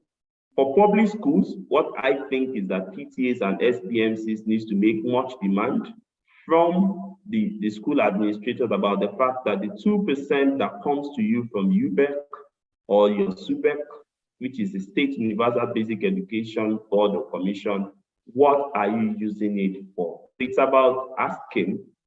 And when the teachers or the principal or the headmaster or mistress of those schools do tell you they do not know about it, I think you should tell them, go and ask the people at your district level about that fund. It is there. The reality is that we are not all asking for those funds, and those funds are solely to cater for the welfare of children with special needs. So again, we are the biggest citizens. I mean, it's about how we amplify our voice and speak from that point. But when people don't know the rights, then we might not be able to make those demands. Thank you so much, Mr. Razak. That will be the last question. Thank you so much for such an amazing session and for the very, very detailed answers that you have given to these questions. Thank you so much for your time today and for honoring our invitation to be a part of this conference. Thank you too. I appreciate it. And thanks to the organizers. All right. Okay, I can see that we took a lot of notes in this session as well. We are moving to our final session of the day. It is the panel session. You see this panel session here? Ooh, I am waiting. Like, you people should better ask all your questions quickly because we have a host of questions for the panel. So if you know that you want to get ahead of me in asking your questions, better start putting them in the comment section. This panel is going to be it's going to comprise of three, let's see, it's going to comprise of like three amazing people. And we're going to be asking them, I'm going to be asking them a lot of questions around how they've been, for those that have been implementing inclusive education in this country called Nigeria, how they have done it and what they have learned and what we can learn. Because, I mean, if it has been done, then we have to ask them how it is being done.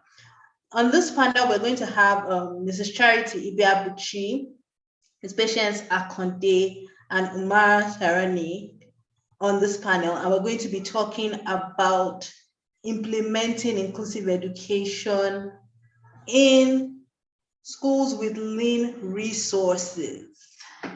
Now, let me tell you about our panelists. Again, this is another session where I try to be a very normal human being when I'm introducing people. Okay, well, I'm going to try to be professional. All right.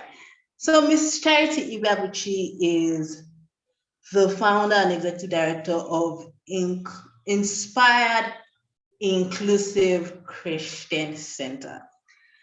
I like to say my personal leading inclusive school in Lagos for children with disabilities. And trust me, when I say Inspired Inclusive Christian Center, it is an umbrella for many things, including the Inspired Therapy House, the Inspired Vocational Training Center for Children with Disabilities, among other things. On this panel, we also have, let's see, who else do we have on this panel? We also have, interestingly, we have Patience Akode on this panel, and I'm going to look up her bio, so give me a minute.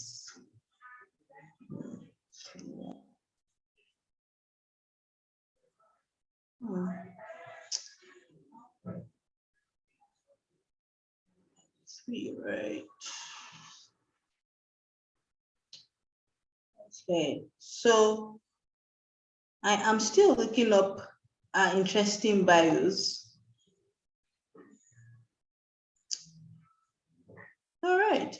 She is a special needs and dyslexia educator. At this one, we need to have a conversation about this dyslexia business in Nigeria, because in Nigeria, they don't believe that dyslexia exists. So she is going to talk to us about specific learning disabilities, and she has a certificate of training in dyslexia for Nestle Learning. We're also going to hear today from, we're also going to be hearing today on this panel from Omar Saroni, who is Indonesian, and he holds a master's degree in media and communication. He's a disability activist who spreads awareness about equality and disability inclusion. And he believes strongly that sustainability can only be achieved when we achieve inclusion. I actually agree. So welcome to the panel, everyone. I don't know how Lana wants us to make use of 20 minutes on this panel, but we will try. Right, so I'm going to start with our educators, and I have my first question is, how do we, for those of you that are educators and that maybe have worked with children, how do we achieve inclusive learning strategies in societies where there are lean resources? Because I mean, this is Nigeria. All of the very fancy things that we hear from the abroad does not really, people can't afford it here, whether we like it or not. We talk about, people talk about, eye gaze boards and all of these things for like learning in the classroom. And these things are so expensive for the average Nigerian parent that it's not going to work here. So what things can we do to achieve, especially for other schools that are listening in and thinking, this inclusion that they're talking about is too expensive. How are we going to do it without breaking the bank? And if we push the cost to parents, they're not going to pay. So how do we make inclusive education happen with lean resources in this part of the world? I will start with Mrs. Charity on this question. Thank you so much, Ms. Toby, and thank you, Mrs. Lola, for this opportunity to share. First of all, I would want to say that inclusion is a mindset.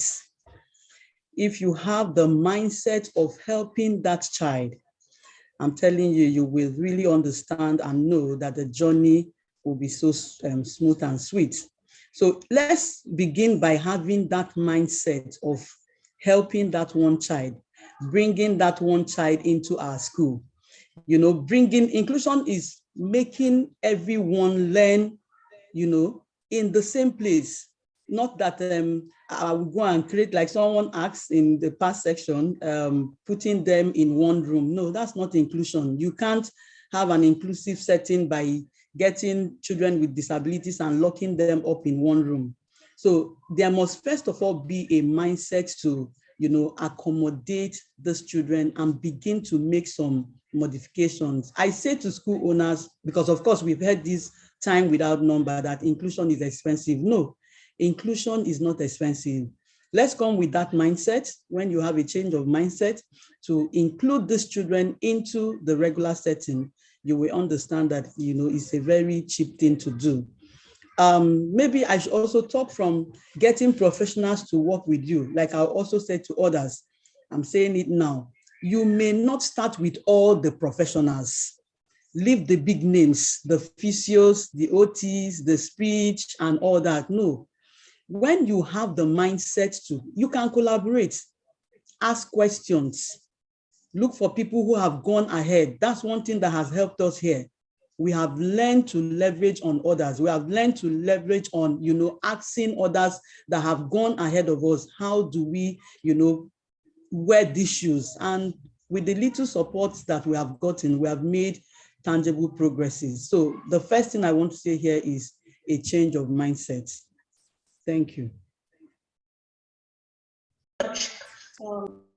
Ms. Charity, for that. First of all, inclusion starts in your mind. If you think that you want to include, then you will find a way. And these are found to be very true. I'll come into Ms. Patience Akonde now on this same question. When it comes to children with specific learning challenges or specific learning difficulties, we hear schools say, oh, we don't have the line I hear a lot is we don't have the resources to work with them. All these things, all these resources are expensive. So what's your take on this? Because we will have to admit we are a low-resourced country in many ways. So what's your take on this, and what would your advice be to both parents and schools who have this concern? Okay, thank you, Ms. Toby, for that question. Please, can you hear me? Yeah. It's actually raining here. Please, can you hear me? Yes, I can hear you. Okay, thank you. Okay, so that question, there's something I say to teachers. If you're a teacher, one of the things you should learn to do is to learn to improvise. So I'm going to take myself as an example. I was a teacher before my physical disability, and I am still a teacher. So before I became a person with a disability, there's something I loved, and I love working with my hands. When you make resources with your hands, they are quite economical. So don't wait till you can afford that big resources in quotes. Go online, check up pictures, check up objects, things you can do with paper, colorful papers. There's so many things we can work with. Work with within your budget. Don't say that because you don't have enough money, you cannot work with these children. You could even involve your creative art teacher in the school to help you, come up with things that you could help work with these children. So for me, there are no excuses. Don't wait till you have so much before you can actually start helping the children. Improvise. Go to your kitchen. There are so many things you could pick together that you could use. It could be things you could think, you could recycle things. There are so many things. Talk of tires, you could make so many beautiful things from them. Straws are wonderful resources. So don't wait to be able to afford foreign resources before you can actually work with these children. Thank you.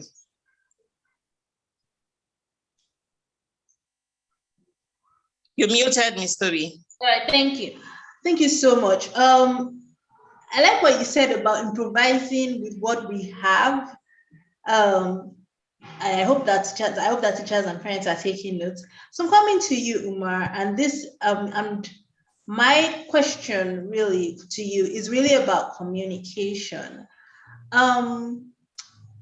So one thing that I have found is that the language with which children with disabilities are talked about or described in this part of the world, and I don't know if this is the same for any other country, it's always a deficit language. The language is always about what you can't do or what's wrong with them, and the effect of that. So the question, I guess, is how do we change that mindset and that language in such a way that it becomes empowering and therefore helps to even change perception, because again, language drives perception, right? So how do we drive change around language so that we can change perception?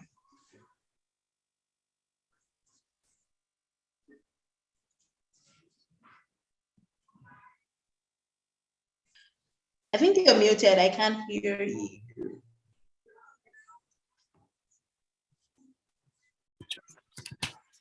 Okay, hello, am I audible? Okay. Yes, you're Okay, I'm audible sorry. now. Thank you, Tabiloba, and hello, everyone. I'm from Indonesia, and I was born with physical disability as well on my hands. So it's really amazing to be here as part of Nigeria's inclusive education.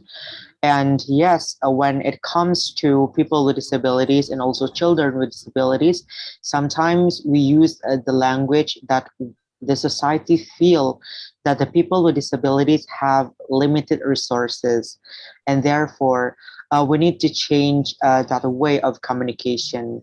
And if we need to fight for inclusive education and inclusive society, the first thing that we need to thrive is by giving the mindset to the people with disabilities about accepting themselves. And after they accept themselves, their true selves, and also their best version of themselves, they will also get the social acceptance from society. And by having both acceptances, then we will be able to change the way of society in viewing that people with disabilities. And by having that acceptance also as well, people will understand that there are people with disabilities in their society, and there will be working together in the thriving for inclusion and also an education. And I believe that communities, especially for people with disabilities, are crucial to foster support system, because I believe that the need of people with disability is not about getting the same service or getting any same rights, but the first and most important thing is to get support system from the society. So therefore, by changing our mindset and also caring and also making the people with disabilities to accept themselves, we will be able to change the language of communication with them. Thank you.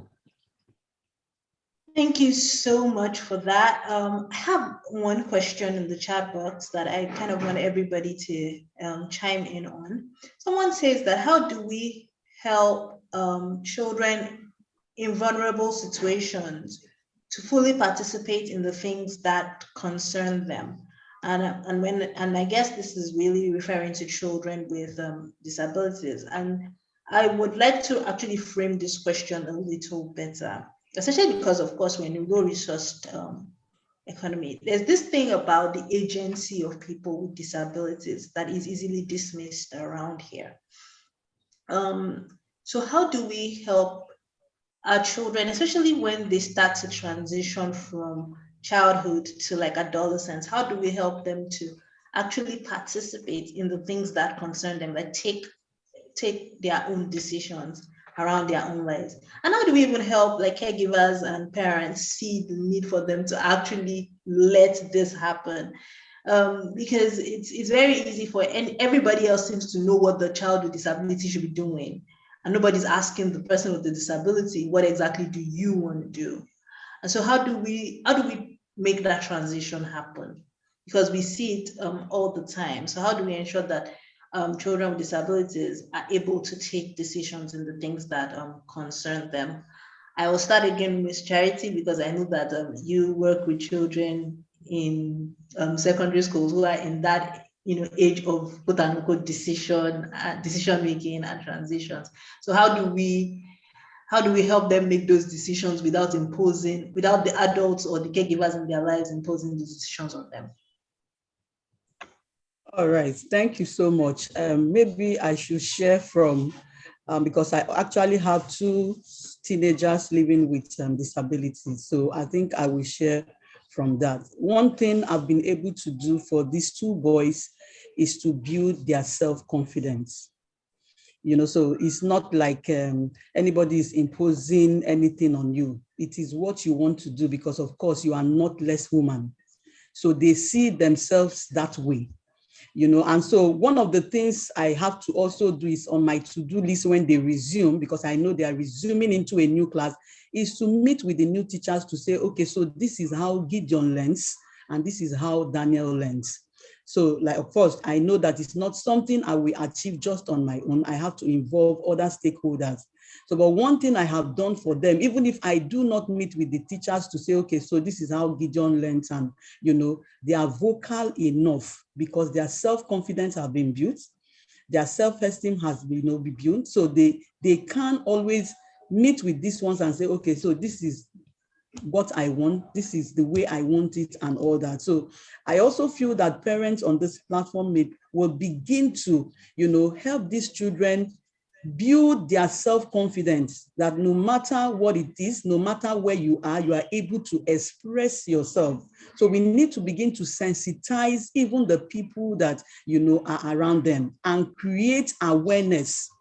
One of the things we also do is to create awareness of who this child is, what the situation is, what the condition is, and then begin to let them know that this is how this child learns, this is how this child, moves, this is how this child wants to live his life part-time. For me, this is key for me. And like I said, it is one of the to-do lists I have. As school resumes, I'm going to move to their teachers and then the therapists to also say, this, and this about Daniel's, this, and this about Gideon. Yes, thank you. All right, thank you so much, Ma. Specialist Akande, your take on this question as well. Okay, so for me, there's something I have to differentiate here now. Having a physical disability and a learning disability are two different things. So it's actually possible to have a physical disability and not have a learning disability. Yeah. So when we're talking about taking decisions, so I, as a person, I have a physical disability, but that does not stop me from making my own personal choices, my decisions. So now when we're talking about making decisions for this set of people, don't forget it's just a physical disability. It has nothing to do with the way they think they are reasoning. But in some cases, there are people with both of this, both physical and learning disabilities. So in such situations, what do? Every child has a form of communicating, even if they are non-verbal. There are means in which they communicate. So you as a parent, I'm going to leave the teachers for now. Parent first. If your child who is non-verbal has to say something, even without saying words, there are ways, actions. A yes, a no, So one thing I need to say is ask for their consent. There are ways to talk to them, sit them down, ask them. It could be through smiling, it could be frowning, it could be nodding of heads. You get what they are saying. So don't always make decisions without them, no matter what. Be it verbal or non-verbal, they can communicate something to you. Either they are angry or you know what they are saying. So now we should always separate the disability from the people. Now, I say this to people a lot of times.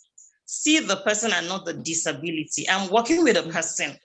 Please erase the disability first and let me talk to you as a human. So keep that aside and let me know what it is that you want. How can I be of help to you? How can I, help you do or achieve the particular goal? That's the mistake most of us make. We always want to say that a person with a disability cannot even take decisions on their own. I have so many examples of wanting to do, okay, I go to a shopping mall, for example. I'm not saying it's bad to want to help me, to push me on the wheelchair, but sometimes I don't want you to push me. Not because I'm being rude, but I want to be fair. I want to do things myself. So in that situation, ask me and say, please, can I help you? I think it's okay that way, that you just see me and say, I know she cannot do anything. Let me help her. Sometimes it's embarrassing when you do that to people. So ask for people's permission, irrespective of they are talking or not. Ask. They have ways in which they can communicate. That'll be my take on that. Thank you so much. Mara, I'm back to you. So back to this same question, but I'm going to actually ask it in a different way. So again, it goes back to this power of agency. How can we help people? And I'm very particular about parents, particularly. How can we help parents understand that the agency, that's the right to make decisions of their children with disabilities, needs to be respected. So is there a way that that can be communicated to parents without it becoming like a fight, like a battle of wills, so to speak? Yeah. Okay, I'm sorry for my connection. It's very interesting to talk about the vulnerability of children with disabilities. As I've mentioned before, that support system is needed for the disabilities, and also we need to make them accept themselves. But let's say that they are becoming vulnerable, but their parents are also becoming more vulnerable, especially for those people who come from a low economic level and education background, just like my parents. Therefore, what the agencies and organizations should do is to assist those parents with disabilities so they can help their children to accept themselves, excel their abilities, and also becoming successful person in the future. Because I believe that the first and best support system in the world for children with disability is by having the accepting and also caring family. So therefore, for agencies, just like my organization, my NGO, Rumah Disabilitas, we are working to assist people with disabilities and also their parents, so they can work together in ensuring the rights of their children with disabilities, and also helping those children to achieve their dreams, and also voicing out their rights in the society. So yes, educating the parents and assisting them is one of the most crucial part in achieving this. All right, thank you so much. That was very helpful. I do not know if we have any other questions let me just check if we have any other questions in the chat. We're coming to the end of this panel session, so let me just make sure I'm not missing any questions before I ask my last set of questions.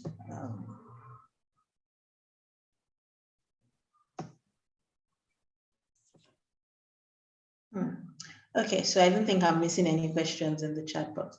Right, so my last set of questions, it's about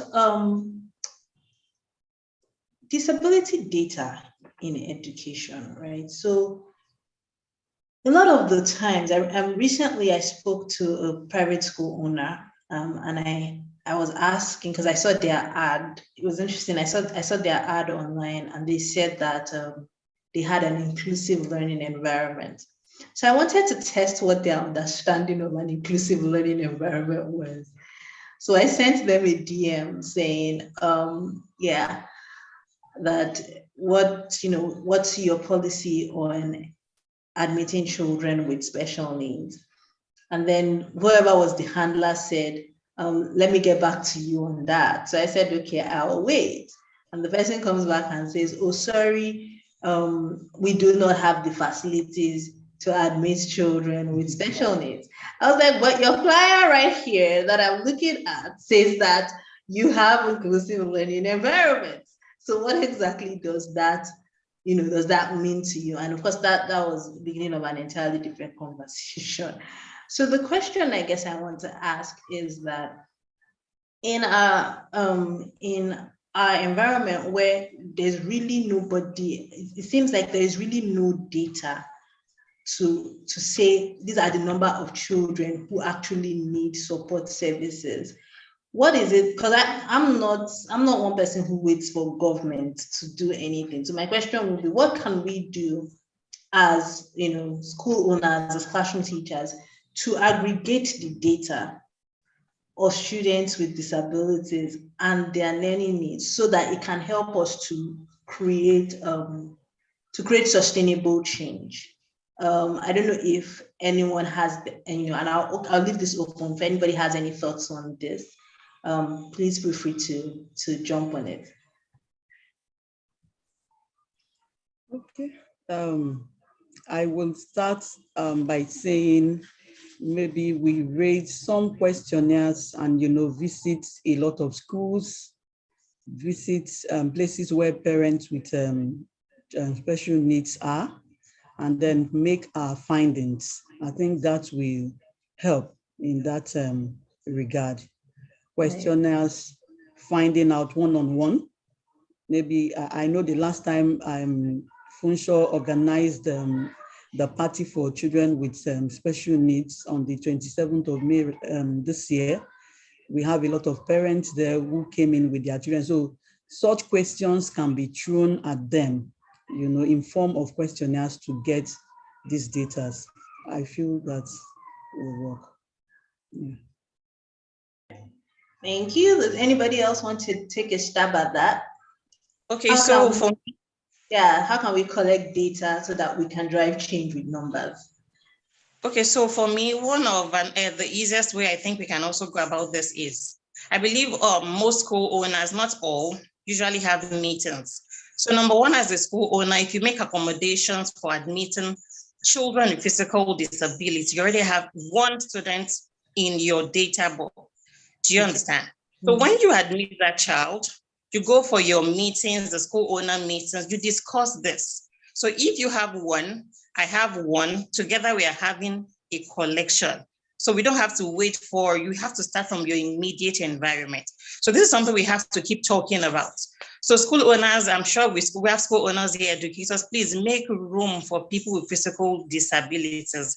I've had so many experiences of people coming to me, saying, okay, they don't want to admit my child because the child is on a wheelchair, the child cannot, it's a whole lot. So we are begging school owners, please, we are still humans. I'm saying we because I'm part of them now. I'm coming together.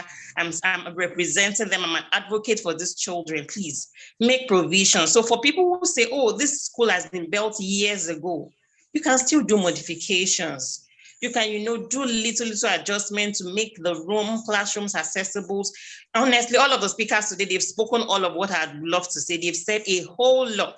So if there's something you have to take home today, all of those important points, please put them to use. Let's not come together and keep talking all the time. Let's start implementing all the things we see here. Thank you. All right. Thank you very much for that. Mar, your thoughts about ways to collect data outside of government interference? Okay, thank you. It's a very interesting question. And also my country, Indonesia, is continuing its effort in giving equal access to education. And I believe inclusive education is not only government's responsibility, but also everyone's responsibility. And for schools, I believe that they should be able to give the report to government so the government will know the number of the children with students with disabilities who are studying in the school, because I believe the smallest data will be important for a country, especially for the government in terms of data collection. That the data collection, I believe, is also needed for the country as the annual report to know how the country progresses in terms of disability issues and also inclusive education.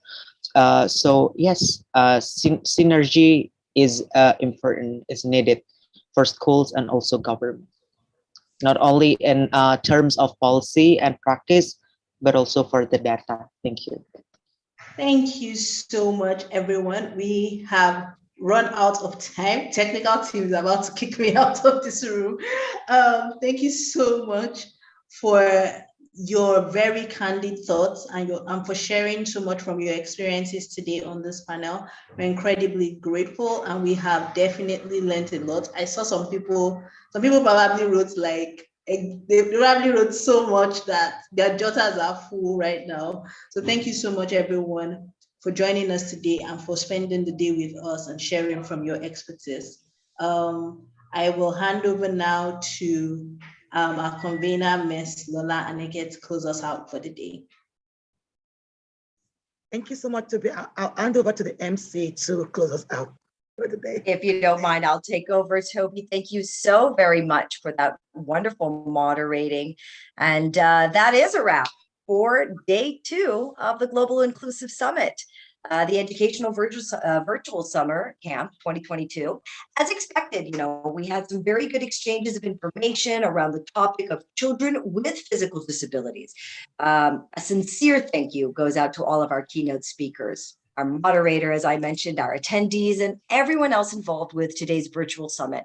Tomorrow's our third and final day. Much of the topics of discussion on day 3 will revolve around out-of-school children, more specifically the practical steps for responding to the diverse needs of out-of-school children and identifying the extent of exclusion in Nigerian schools, among other subjects. And I'd like to remind everyone, including our audience, that tomorrow we do launch the African Understanding Dyslexia Training Program by Cadet Academy in partnership with NESI, as well as we're going to have the award for celebrating parents' advocacy and inclusive education in Africa. So my name is Susan Ilian, and it has been my pleasure to be your host during the Global Inclusive Education Virtual Summer Camp 2022. I look forward to seeing you all again tomorrow.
We've used it along.